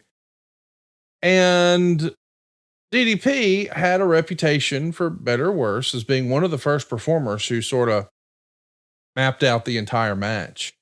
And I know he received a lot of criticism for that, but one of the most highly regarded matches in wrestling history was WrestleMania 3 with Ricky the Dragon Steamboat and the Macho Man Randy Savage. And according to Ricky Steamboat, Savage had written it all out, beat for beat, the entire match. So when it's done well, man, it's unbelievable. But I'm wondering, do you think that had anything to do with it? Was there a philosophical difference in their approach to the business, or am I overthinking it? I'm going to push back on you a little bit, pal, kind of like you did over the weekend. I'm going to push back on that. We're taking it as fact that they didn't have good chemistry. Well, no, we're watching the match and Dave's opinion was they didn't work well together. And if you're watching, it does seem like there's a few things that there was a mid spot right there. Yes. And you're going to see more of them is what I'm saying.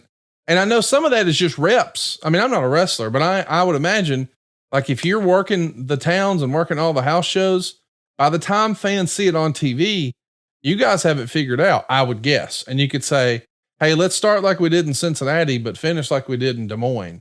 And the guy know what that is because you've done it together so many times. You don't have to have a verbal conversation. You just kind of know, hey, here's what we do next. But in this case where they haven't wrestled a bunch, maybe that's different. What say you?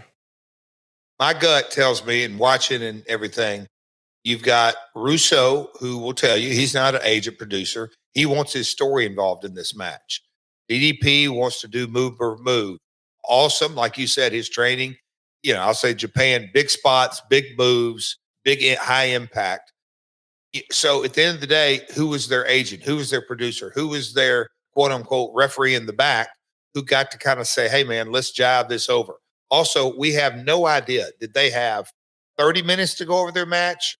2 hours to go over their match? Did something get changed? Did their time get cut? There's so many variables and factors and where it was, was there a distraction? Was DDP having to go over an in-ring, or did that pre-tape or that live shot with Ric Flair take a lot longer than was expected? Mike Awesome was alongside me and Bischoff and others 3 times in the first 30 minutes. So many factors that go into it. My gut tells me they tried to do too much. That one little missed spot. Do 265 guys really need to be doing a tilt-a-whirl Hurricane Rana?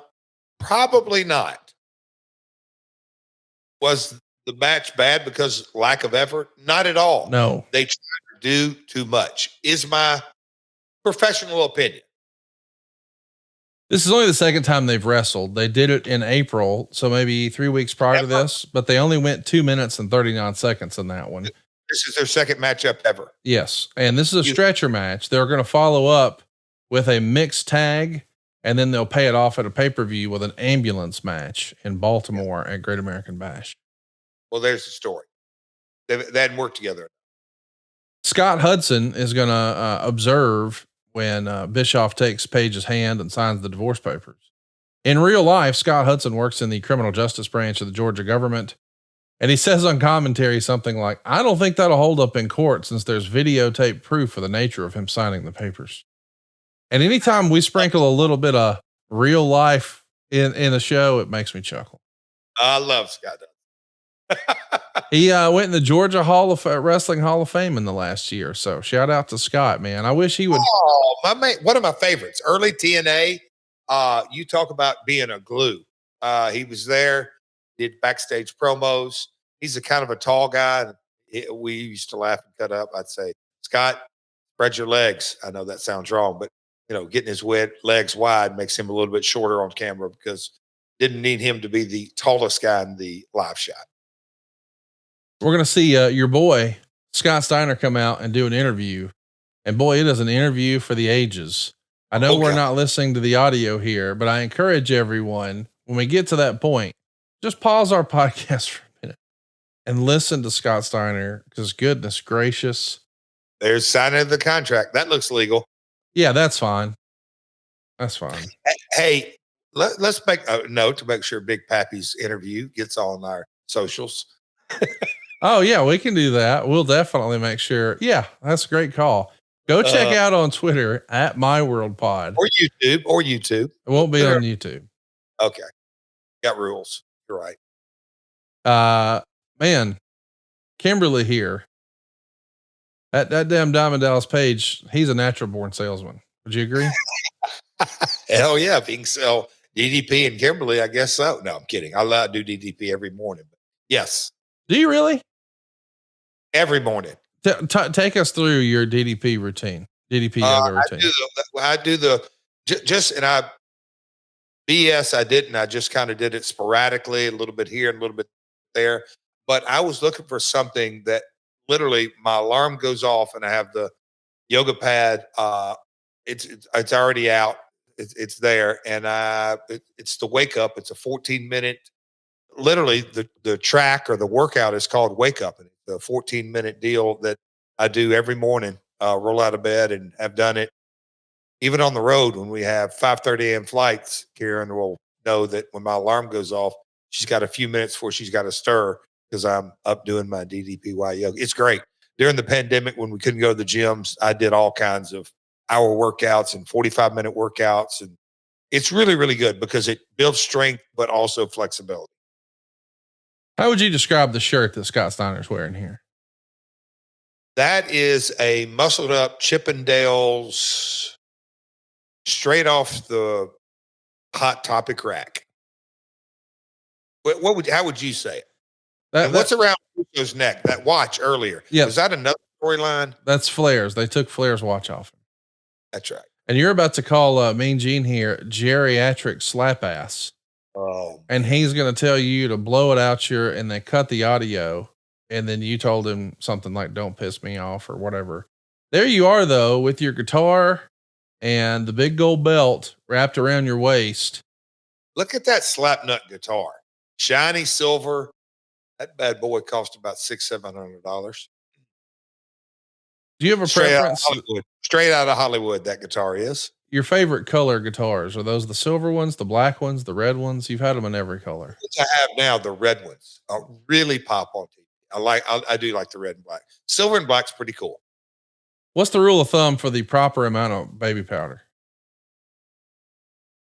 Well, Mexico, I believe they get turned up to a high degree.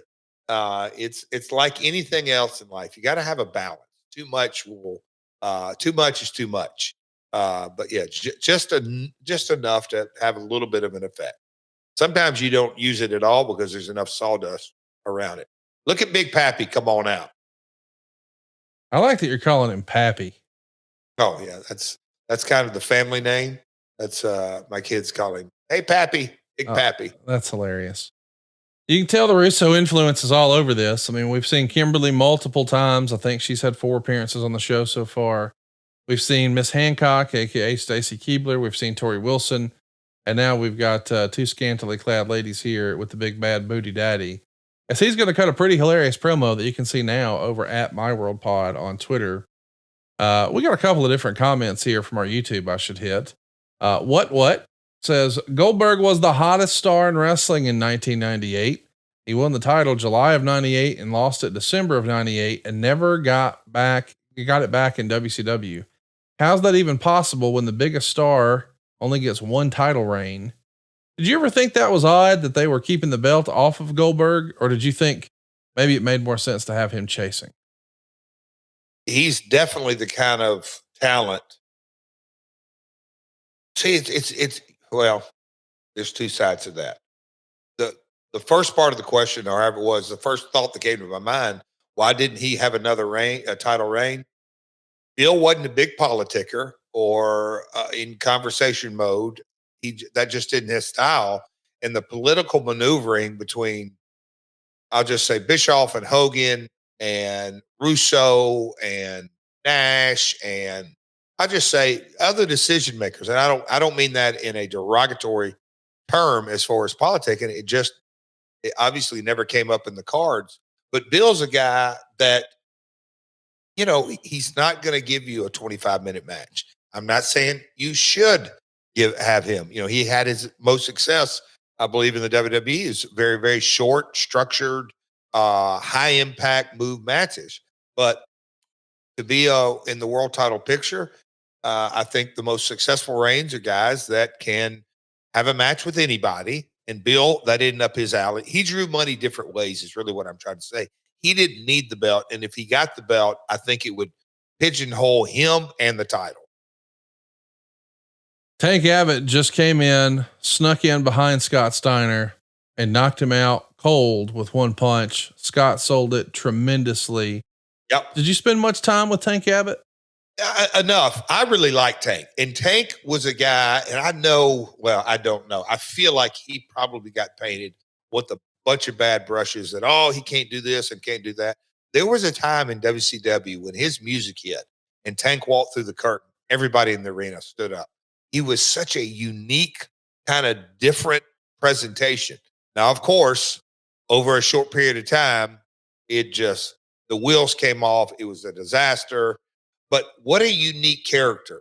It's something that a little bit of Tank goes a long way. Tank is a character that can be overexposed. We talked about it earlier, Eric being overexposed. No, Eric can talk and tell stories. He's just kind of a different kind of character, different kind of talent.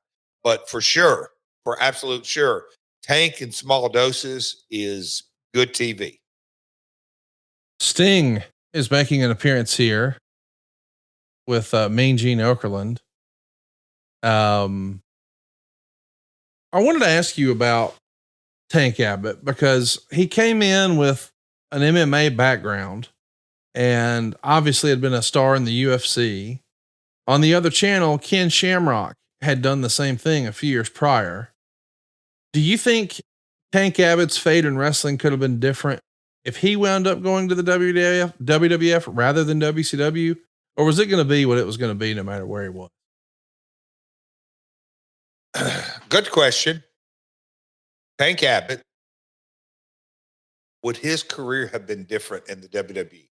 Obviously, yes. Would the window, first off, would he have even gotten an opportunity up there? I doubt it. Had he gotten the opportunity, the windows would have been much, much smaller. But going back to your kind of last comment, I think it was what it was. But again, I'm going to say timing is everything. And,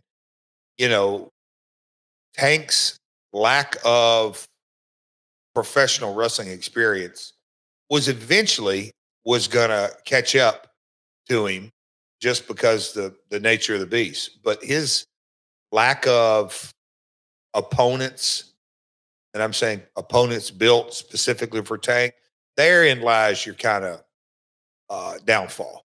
Nothing was ever planned to get him to a certain stage where we're going to pay money to see Tank have this one big match, to my recollection.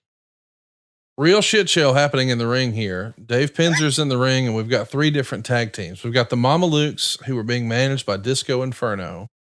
We've got the Harris twins, and we've got the new Harlem Heat. Maybe they were Harlem Heat 2000, but it's Stevie Ray and not Booker T, but the former Ahmed Johnson.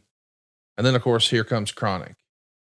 But I want to talk a little bit about Harlem Heat. I think we all know that Booker T has become one of the biggest stars in WCW history and their most decorated performer in the history of the company. But that left Stevie behind, much like a Bret Hart, Jim the Anvil Neidhart deal. So he's looking for a new tag team partner. And we know eventually he lands with the former Ahmed Johnson, the real life Tony Norris. But when you were in the WWF, man, people felt like Ahmed was going to be maybe the next big thing. He had the Intercontinental title run. He was in some main events, brushing up against guys like Shawn Michaels, the Ultimate Warrior. I mean, it felt like he was destined to be a huge star in the WWF. Maybe the injury bug hit him. Maybe he developed a reputation for being reckless or dangerous and hurting guys. That's all the rumor and innuendo. I want to know from your perspective, why didn't Ahmed Johnson become a bigger star? Because I was excited to see him here in WCW, but it didn't look like he was the Ahmed of old. What say you? In WWF, and I don't know if you're asking just about WCW, but in WWF, man, what an opportunity he had. And that was the period of time, if you remember, that I'd gone home and he'd come in, and that would have been late 95, all of 96. But man, there for a period of time, they pushed him to the moon. And I'll say,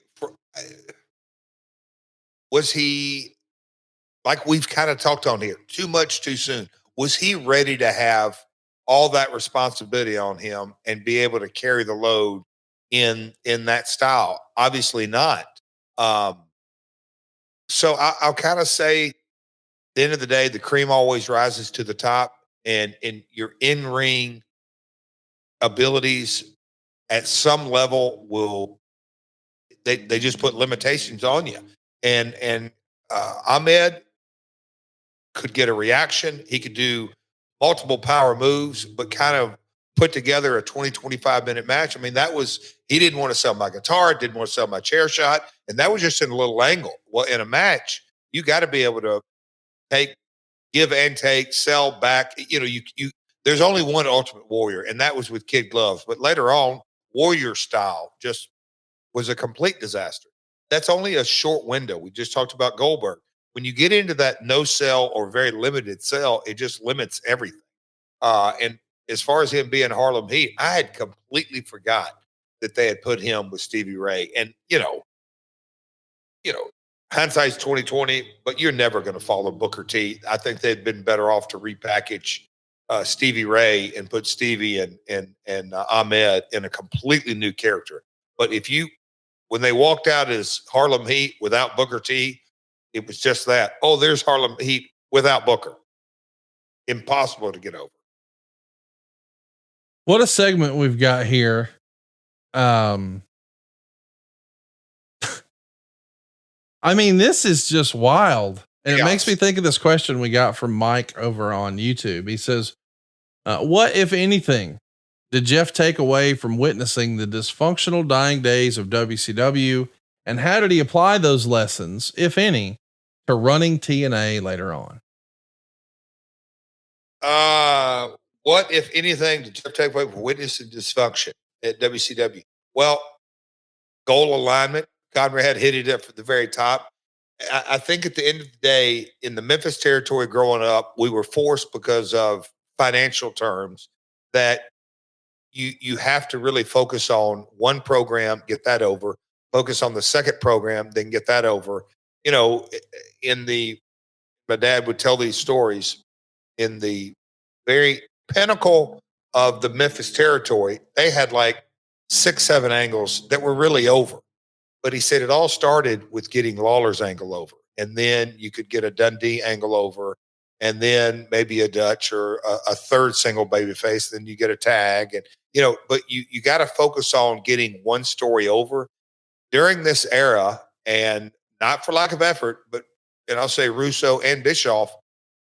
I get it, but they were trying to get 5 or 6 stories overs at once, and man, it was really hard. I mean, and I get you got to put matches out, you got to fill time, but just this match we're watching right here. What is this? 5 stories, 6 stories? I don't. Who's the big guy in the ring right now, Conrad? The back right corner. Is that not one of the Harris boys? No. Right there in the corner. Oh, that's with the Mama Luke's. That's Big Vito. No, maybe our time's off. Code's off. I don't know. Chronic's in there. The Mama Luke's are in there, and Harlem Heat 2000. Those are the folks in the match. Yeah. There's a second of. Did Harlem Heat have a second that went to the ring with him? Oh, Swole. That's who you're talking about. Yeah. Who was he with? The No Limit Soldiers. Okay. And the manager is the former Clarence Mason from the WWF. There you go. Big dude. Huge dude. We should talk about some of the other questions that we got here on the program. But before we do, we're talking about a huge dude. I feel like we're talking about Blue Chew. If you haven't tried this already, what are you waiting for? They're a day one sponsor here on the program, and they really want to make your life a little more fun. I mean, here's the reality. Sex is always pretty good, but what if it could be a lot better? It can be with our friends at Blue Chew. Blue Chew is a unique online service that delivers the same active ingredients as Viagra, Cialis, and Levitra, but in chewable form and at a fraction of the cost. You can take them anytime, day or night, so plan ahead or be ready whenever an opportunity arises. And the process is simple. You'll sign up at bluechew.com, you'll consult with one of their licensed medical providers, and once you're approved, you'll receive your prescription within days. And the best part, it's all done online. So that means no visits to the doctor's office, no awkward conversation, no waiting in line at the pharmacy. Blue Chew's tablets are made in the USA, prepared and shipped directly to your door, all in a discreet package. There won't be anything discreet about your package. Seriously, if you haven't tried this, what's the holdup? Blue Chew wants to help you have better sex. So discover your options at bluechew.com. Let's chew it and do it. We've got a special deal for our listeners. Try Blue Chew free when you use our promo code MyWorld at checkout. Just pay $5 shipping. That's bluechew.com. The promo code is MyWorld and you'll receive your first month free. Visit bluechew.com for more details and important safety information. And we thank Blue Chew for sponsoring today's podcast. What'd you think of the Shane Douglas, Buff Bagwell pairing here? You a fan of that? Yeah, it had, to me, it had legs. Buff, I think you could say he had the best success in tag teams. I think there's a yin and a yang, easy to play off of, and they both could talk. Shane's a hell of a talker. So I like the tag team. I like them as a tag team. Always did. By the way, you are correct. Our runtime on this show is 1 hour and 46 minutes. And I thought that was too short for it to be a 2-hour show, but this is a 2-hour Nitro. You guys have moved back from a 3-hour to a 2-hour. There are only 14 minutes of commercials on this show. That threw me off. In 2 hours. So 7 an hour. Isn't that crazy? That's low. Change. All right. You see the security here? Do you recognize anybody? See, because AJ, there were some guys back in the day that were. Chris Harris was one of them. Mike Rapata. Yep. There's some. So if AJ was out there, was Air Paris out there too? Yep. I think I just saw Air Paris. Yep. So Scott Steiner has came down, hit a double clothesline on a couple of folks named Shane Douglas and Buff Bagwell, cleared the ring, unfolded a folding chair, and now he's calling out Tank Abbott. This is Crash TV. I mean, we saw the thing set up earlier, and now we're going to have a match here. I get why we're doing what we're doing. We don't want you to change the channel. You see Tank Abbott threatening Doug Dillinger there, who's got those glasses all hiked up. How do you not just see Doug Dillinger and smile? I love it. And the Goldberg entrance here with Tank, too much, pal. Too much. Way too much. Cassidy Riley, he's R&B security for sure. Connie, what were we doing? What'd you think of Tank Abbott spoofing the Goldberg entrance here? Kind of like what you said earlier. It's like we're doing kind of a Palumbo was the new Kurt Hennig, or vice versa, and Stasiak was the new Kurt, and Palumbo was the new Lex. And okay, so is this Goldberg or is it not? And Tank had the legitimate MMA background. I don't want to call it lazy. It was just too much. To me, I say it's too much. I wasn't a fan of it. I'll say that. Well, Meltzer was a fan of this. If you're watching Scott Steiner and Tank Abbott go toe to toe here, Meltzer would say Steiner and Abbott's brawl was tremendous and maybe the most exciting thing on either show, which is amazing since Abbott was involved. Steiner was killing Abbott when Rick Steiner ran in and, of course, turned on Scott. The announcers were stunned that a brother would turn on a brother, except every brother combo in WCW turns on each other every third week, and these two have feuded for years while almost never actually wrestling each other, which is a great gig. Chat me up here. What do you think of this brawl here? Is this adding a layer of realism to you? Well, first to note is, did you see our man Bill Apter at ringside? I missed actually taking photos. Missed that. He's bottom right, taking photos. But Rick and Scott, they got over as a tag team, and they truly are, two different personalities. But them turning on each other or perceived, it never got there. And I just think, again, you can't blame it on, or completely blame it on talent, the presentation. But at the end of the day, I don't think the people want to see it either. Rick's a very likable guy. Period. He's been a heel. He started as a heel in Louisiana, but at the end of the day, Rick's not going to cut a promo that you're going to emotionally get engaged of and say, I hate that guy or I dislike that guy. He's a kick-ass babyface. So kind of them casting him as a heel, I think, was a misstep to begin with. Now, Scott, on the other hand, can be a heel, but they had it backwards here. Scott is the babyface.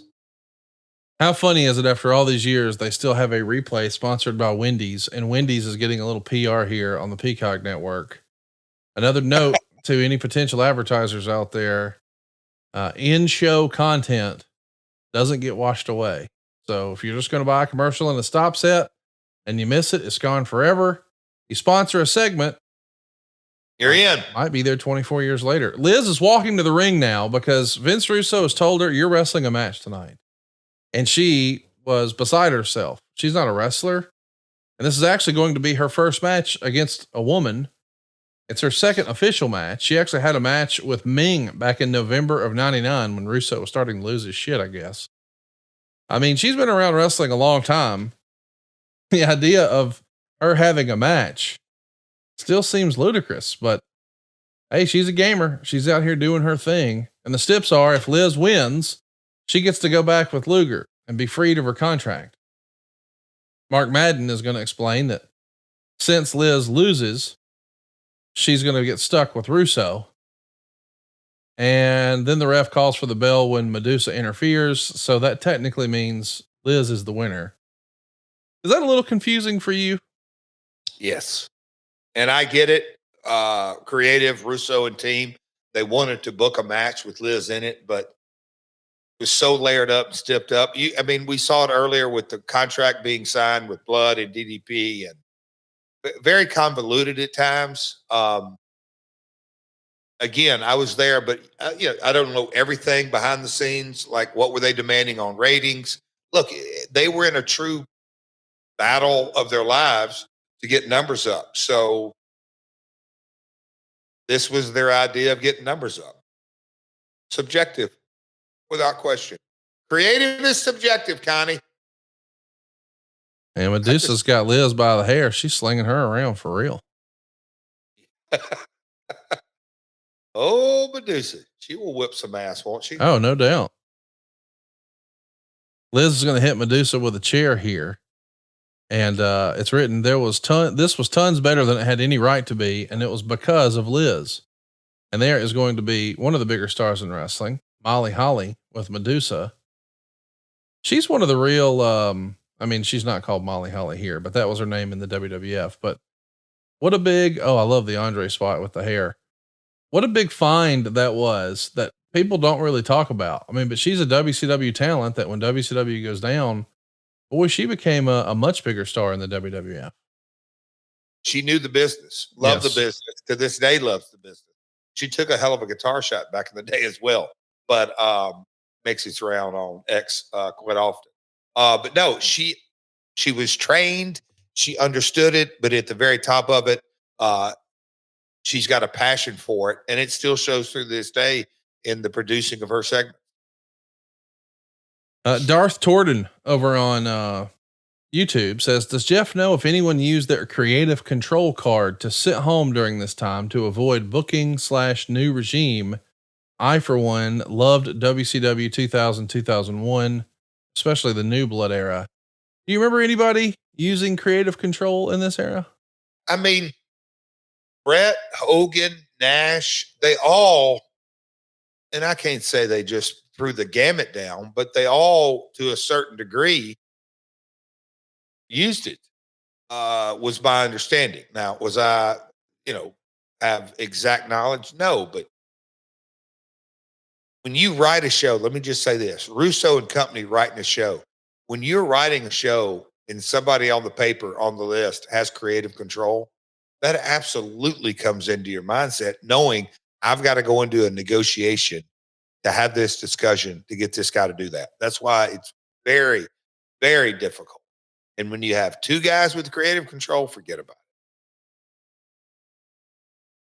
it. Joe, over on social says, I'm not going to lie. My World Pod made me appreciate Double J a whole lot more. Now, when I get to see him on AEW, I give him a shot. How hard was it to get Jeff to do the podcast? I mean, I think I first started pitching Jeff about doing a podcast in 2017 around WrestleMania time. And then it was like 4 years later, we actually did one. Timing is everything. I think it happened the way it was supposed to. Oh, for sure. And I am so glad we're off on this. A lot of fun. One of the highlights of my week, pal. No doubt about it. Same with me, man. It's always fun to sit under your learning tree. I hope that we don't get a cease and desist from somebody who has that trademark now. Exactly. Hey, Hulk Hogan and Kevin Nash here. We were talking about creative control. They're going to go to a no contest with Kidman, Conan, and Rey Mysterio and Mike Awesome. Yeah, it's 2-on-4. Awesome joins the group, and Meltzer says it's because these old guys won't sell for guys that size all by themselves. Actually, they didn't sell at all, even 4-on-2. Finally, Hogan brawled with all four, not selling for any of them until they wore him out with a baseball bat and put him in the trunk of a car. Nash was distracted by a missile dropkick from Hoovy, but he powerbombed him. I'm not sure how this makes 5 guys into big stars. They tried to kidnap Hogan, but the Goldberg monster truck blocked them and Hogan with his magical powers. I guess he saw the Houdini special and he escaped the trunk. Well, listen, escaping the trunk, I think here in America, that's easy. They put a little thing in there so you can just pull it and jump out if you find yourself accidentally locked in a trunk. You ever get locked in a trunk, Jeff? I can't say that I've been locked in a trunk, pal. What'd you think of this positioning though? It's 2-on-4 or maybe 2-on-5. I mean, I hate to use language like this, but does that not kind of bury the 4 or 5? Or do you think that's not really fair? It's not fair. I think they'd been better off if they were going this route to book Hogan and Nash. And I was Hogan's jacket, FUNB. Yeah. Interesting. I'd forgotten he put that together. But in my opinion, you'd been better off to put Hogan and Nash against 2 guys, but end up having it no contest. Yeah, I mean, interference. Run guys in and make them look like. But when you book it 5-on-2, to me, it hurts the match. It doesn't help the heels or help the babyface presentation. And then your new guy on the block, Mike Awesome, who's supposed to be this one-man wrecking crew, it didn't. Nobody got over out of this match, no matter how long or how short they went. Now, the reason we're watching this is because the main event is Sting challenging you for the world title. So you're in the back going over your match with Sting here while this match is happening, I'm sure. And it brought up a question on YouTube from Lane Gibbs 267. He says, who's someone on the roster at the time that Jeff would have liked to work a program with, but didn't get to? Was there somebody here in WCW you would have liked to have worked with, but just never got the chance? I mean, we've talked about it. Me and Rick never really got to play out our program. So, that goes back even to the 96 time. But that was a hell of a chair shot. Body.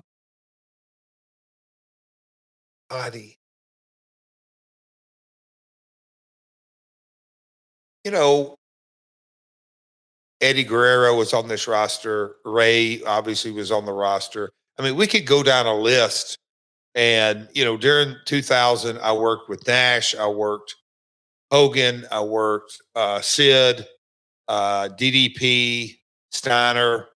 But they all were, when I think of a program, I think of, at the very least, a 2-match series, if not a 3-match. When you kind of do one-offs, you're really doing 3 or 4 TVs and then a match. And I'm not sure in my mind, if we're kind of making sure that we're comparing apples to apples, I call that a program. But it was what it was. But there's several folks that I'd like to have worked a program with through my time in WCW, both first and the second time this time. But it wasn't the style, it wasn't the time, and it just didn't play out that way.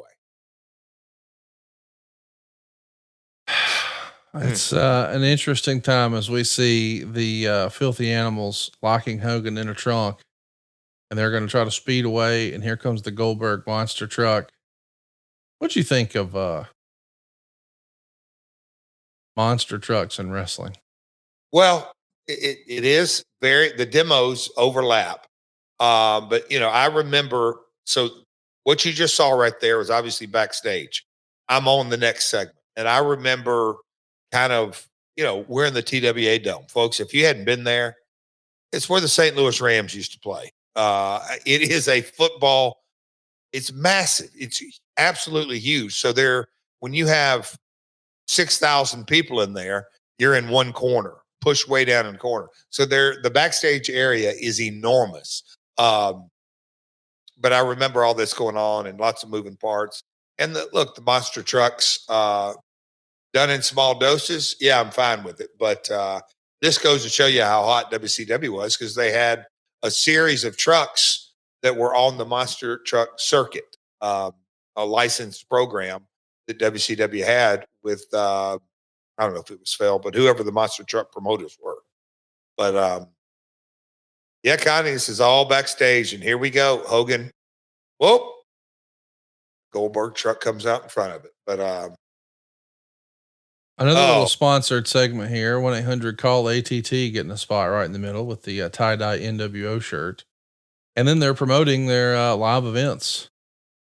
Let's briefly talk about something that I can't believe, but I guess the rumor and innuendo is that Bret Hart was given this week off.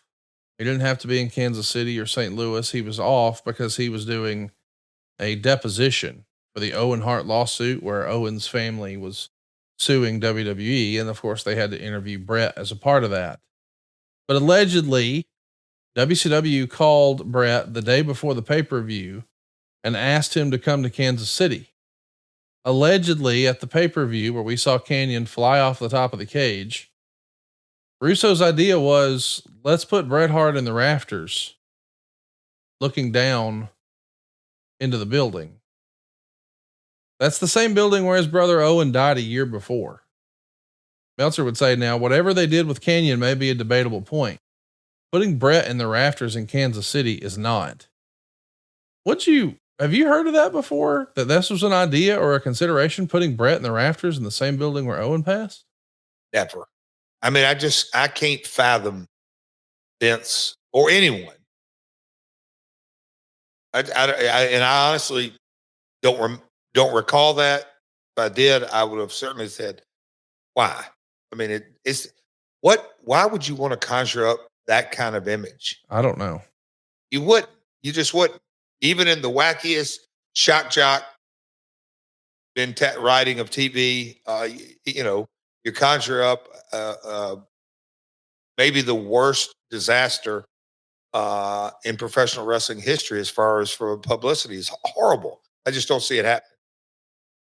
You're going to be wrestling Sting here. You guys are going to go 5 minutes and 34 seconds. Meltzer would say the match had great heat, and Sting was really enthused doing a plancha onto the ramp and a flying clothesline from the ramp over the top into the ring. Sting put on the Scorpion, and then the worst thing happened. The crowd, sensing a world title change, got really excited. Well, actually, in unison, they turned their heads to backstage, watching for the run-in. The first time I ever saw this happen was in '88, watching Jim Crockett Promotions. And I think it was when Sting had the Scorpion on Ric Flair in world title matches when it was first noticeable. The reason I bring that up is because the cities the fans did that drew smaller crowds every month until November, when the entire company was out of business. The only difference is these guys don't have to make money. Actually, the fans were looking in the wrong direction since Vampiro came from under the ring and pulled Sting under. What do you think of that? Is that a telltale thing for you as a promoter, as somebody who studied the business, that when there is a moment in a match that could lead to something significant, an important landmark win, whether it's a title match or not, but fans are conditioned for, well, we're going to get screwed out of it, so let's see who runs in. Is that a trigger for you, or you're like, oh, we've done this too much, we got to change some things? Or is that just part of being a wrestling fan? Kind of part of being a wrestling fan. And going back to our France discussion of a new crowd, I'll say in Memphis every week or Louisville every week, the real weekly diehards in and out, they often would have that kind of mentality like, oh man, I've, in certain finishes in certain weekly towns, you can almost hear, I have heard people try to call out the finish, hurry up and get to the finish or whatever. I don't want to call it a jaded wrestling fan because they pay their money. They can do whatever they want, pay whatever, say whatever they want, but it comes with the territory. Crockett, weekly or monthly town, of course, people are going to call the finish, and it's not best case scenario, but in reality, episodic storytelling, sometimes it's the best thing you can do for your business to push the story a week and give them a DQ or a run in, or you're setting up another story. It's just the nature of the beast. What a fun response Sting is getting from the crowd here. I want to remind everybody that this show did a 2.8 rating. Raw got a 6.2 in the ratings. And the New Blood are going to come out and destroy Sting after the match. They're going to be using a bat, and then Hogan and Nash by themselves are going to beat up the entire gang. Meltzer, of course, is tongue in cheek and says, it's so great to see how unselfish Hogan has become of late. The Goldberg monster truck then ran over Rick Steiner and Tank Abbott's car. Now the announcers knew this. So logically, if they knew Rick Steiner and Tank Abbott came to the building in the same car in the first place, that's a nice little point, isn't it? Like, hang on. How did they know? Why were they shocked?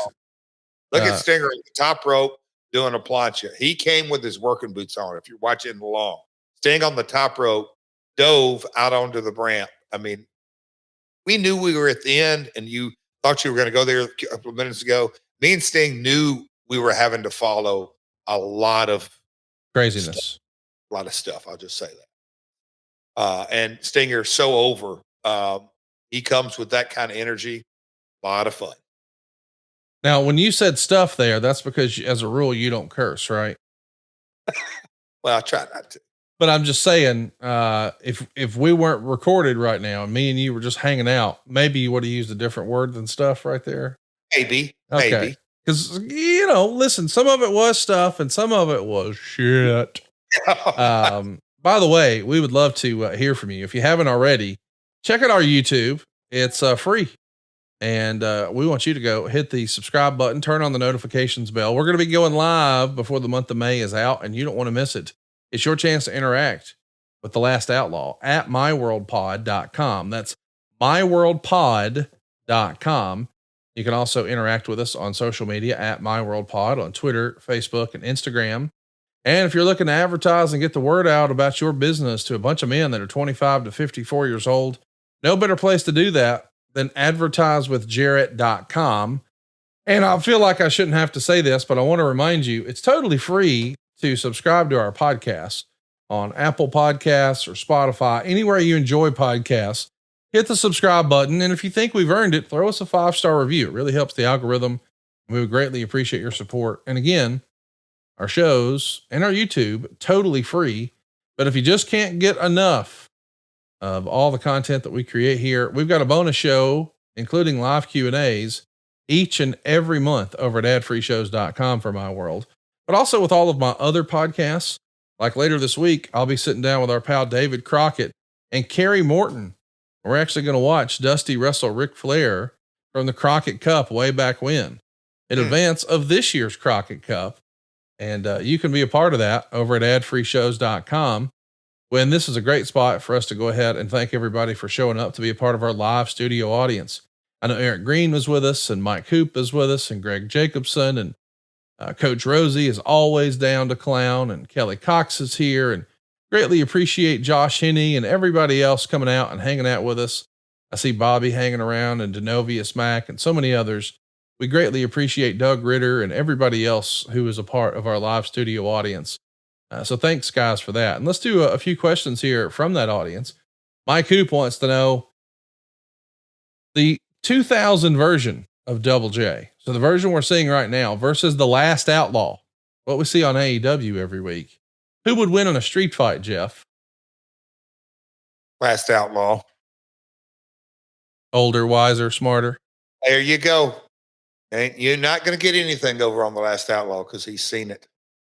I'm watching a 2000 Jeff Jarrett bump his ass off for the Stinger. I don't know if you caught that, Connie, on the watch along. Go ahead. Vampiro is pulling Sting under the mat. It makes me wonder, was that a planned spot or did Vampiro go into business for himself? I'm kidding, of course. It was a trap door. And not only is he down there pulling him under, but he's also blowing a fire extinguisher to create some smoke and provide a little bit of cover. What do you think about a little razzle dazzle in your wrestling? You like when people get pulled under and there's a bunch of smoke and it's the old Happy Days episode. I'm dating myself. It's kind of jumping the shark. It's okay for angles, but actually in the match and the content and this, there was a groan here and I get it. They were going down the Sting Vamp story, but to finish the match this way and get the 1, 2, 3 this way, I think he could have done the exact same thing in a different way, us get a finish in and then do the angle with the blood and coming from the bottom of the ring and everything that goes with it. I just think in making this the finish is jumping the shark. It's just a little too much. Was it a little too much with the crowd this past weekend in France? Mike Hoop, who's a part of our live studio audience, he wants to know, the crowd in Lyon, France was off the charts amazing, so interactive. As an in-ring performer, how does, if at all, that mess with your focus, timing, or spots? No, it just elevates everything. So shout out to the fans around the world. It takes a good match. It makes it great, takes a great, and makes it instant classic, if you will. The crowd energy is it's one of those intangibles. When it really goes to another level, there is a true energy that is given off that takes performers adrenaline up. It's a very, very, very powerful set of circumstances when the crowd is that into them. Eric Green has a great question for us, but I think we're going to wind up doing this one on YouTube. So be sure to check out myworldpod.com later this month. And our producer will make sure we've got this question saved because it is a good one. Eric Green wants to know, Jeff, I know this may be its own podcast, but how do you formulate your creative? What are your basic guidelines? I'm just fascinated with the process.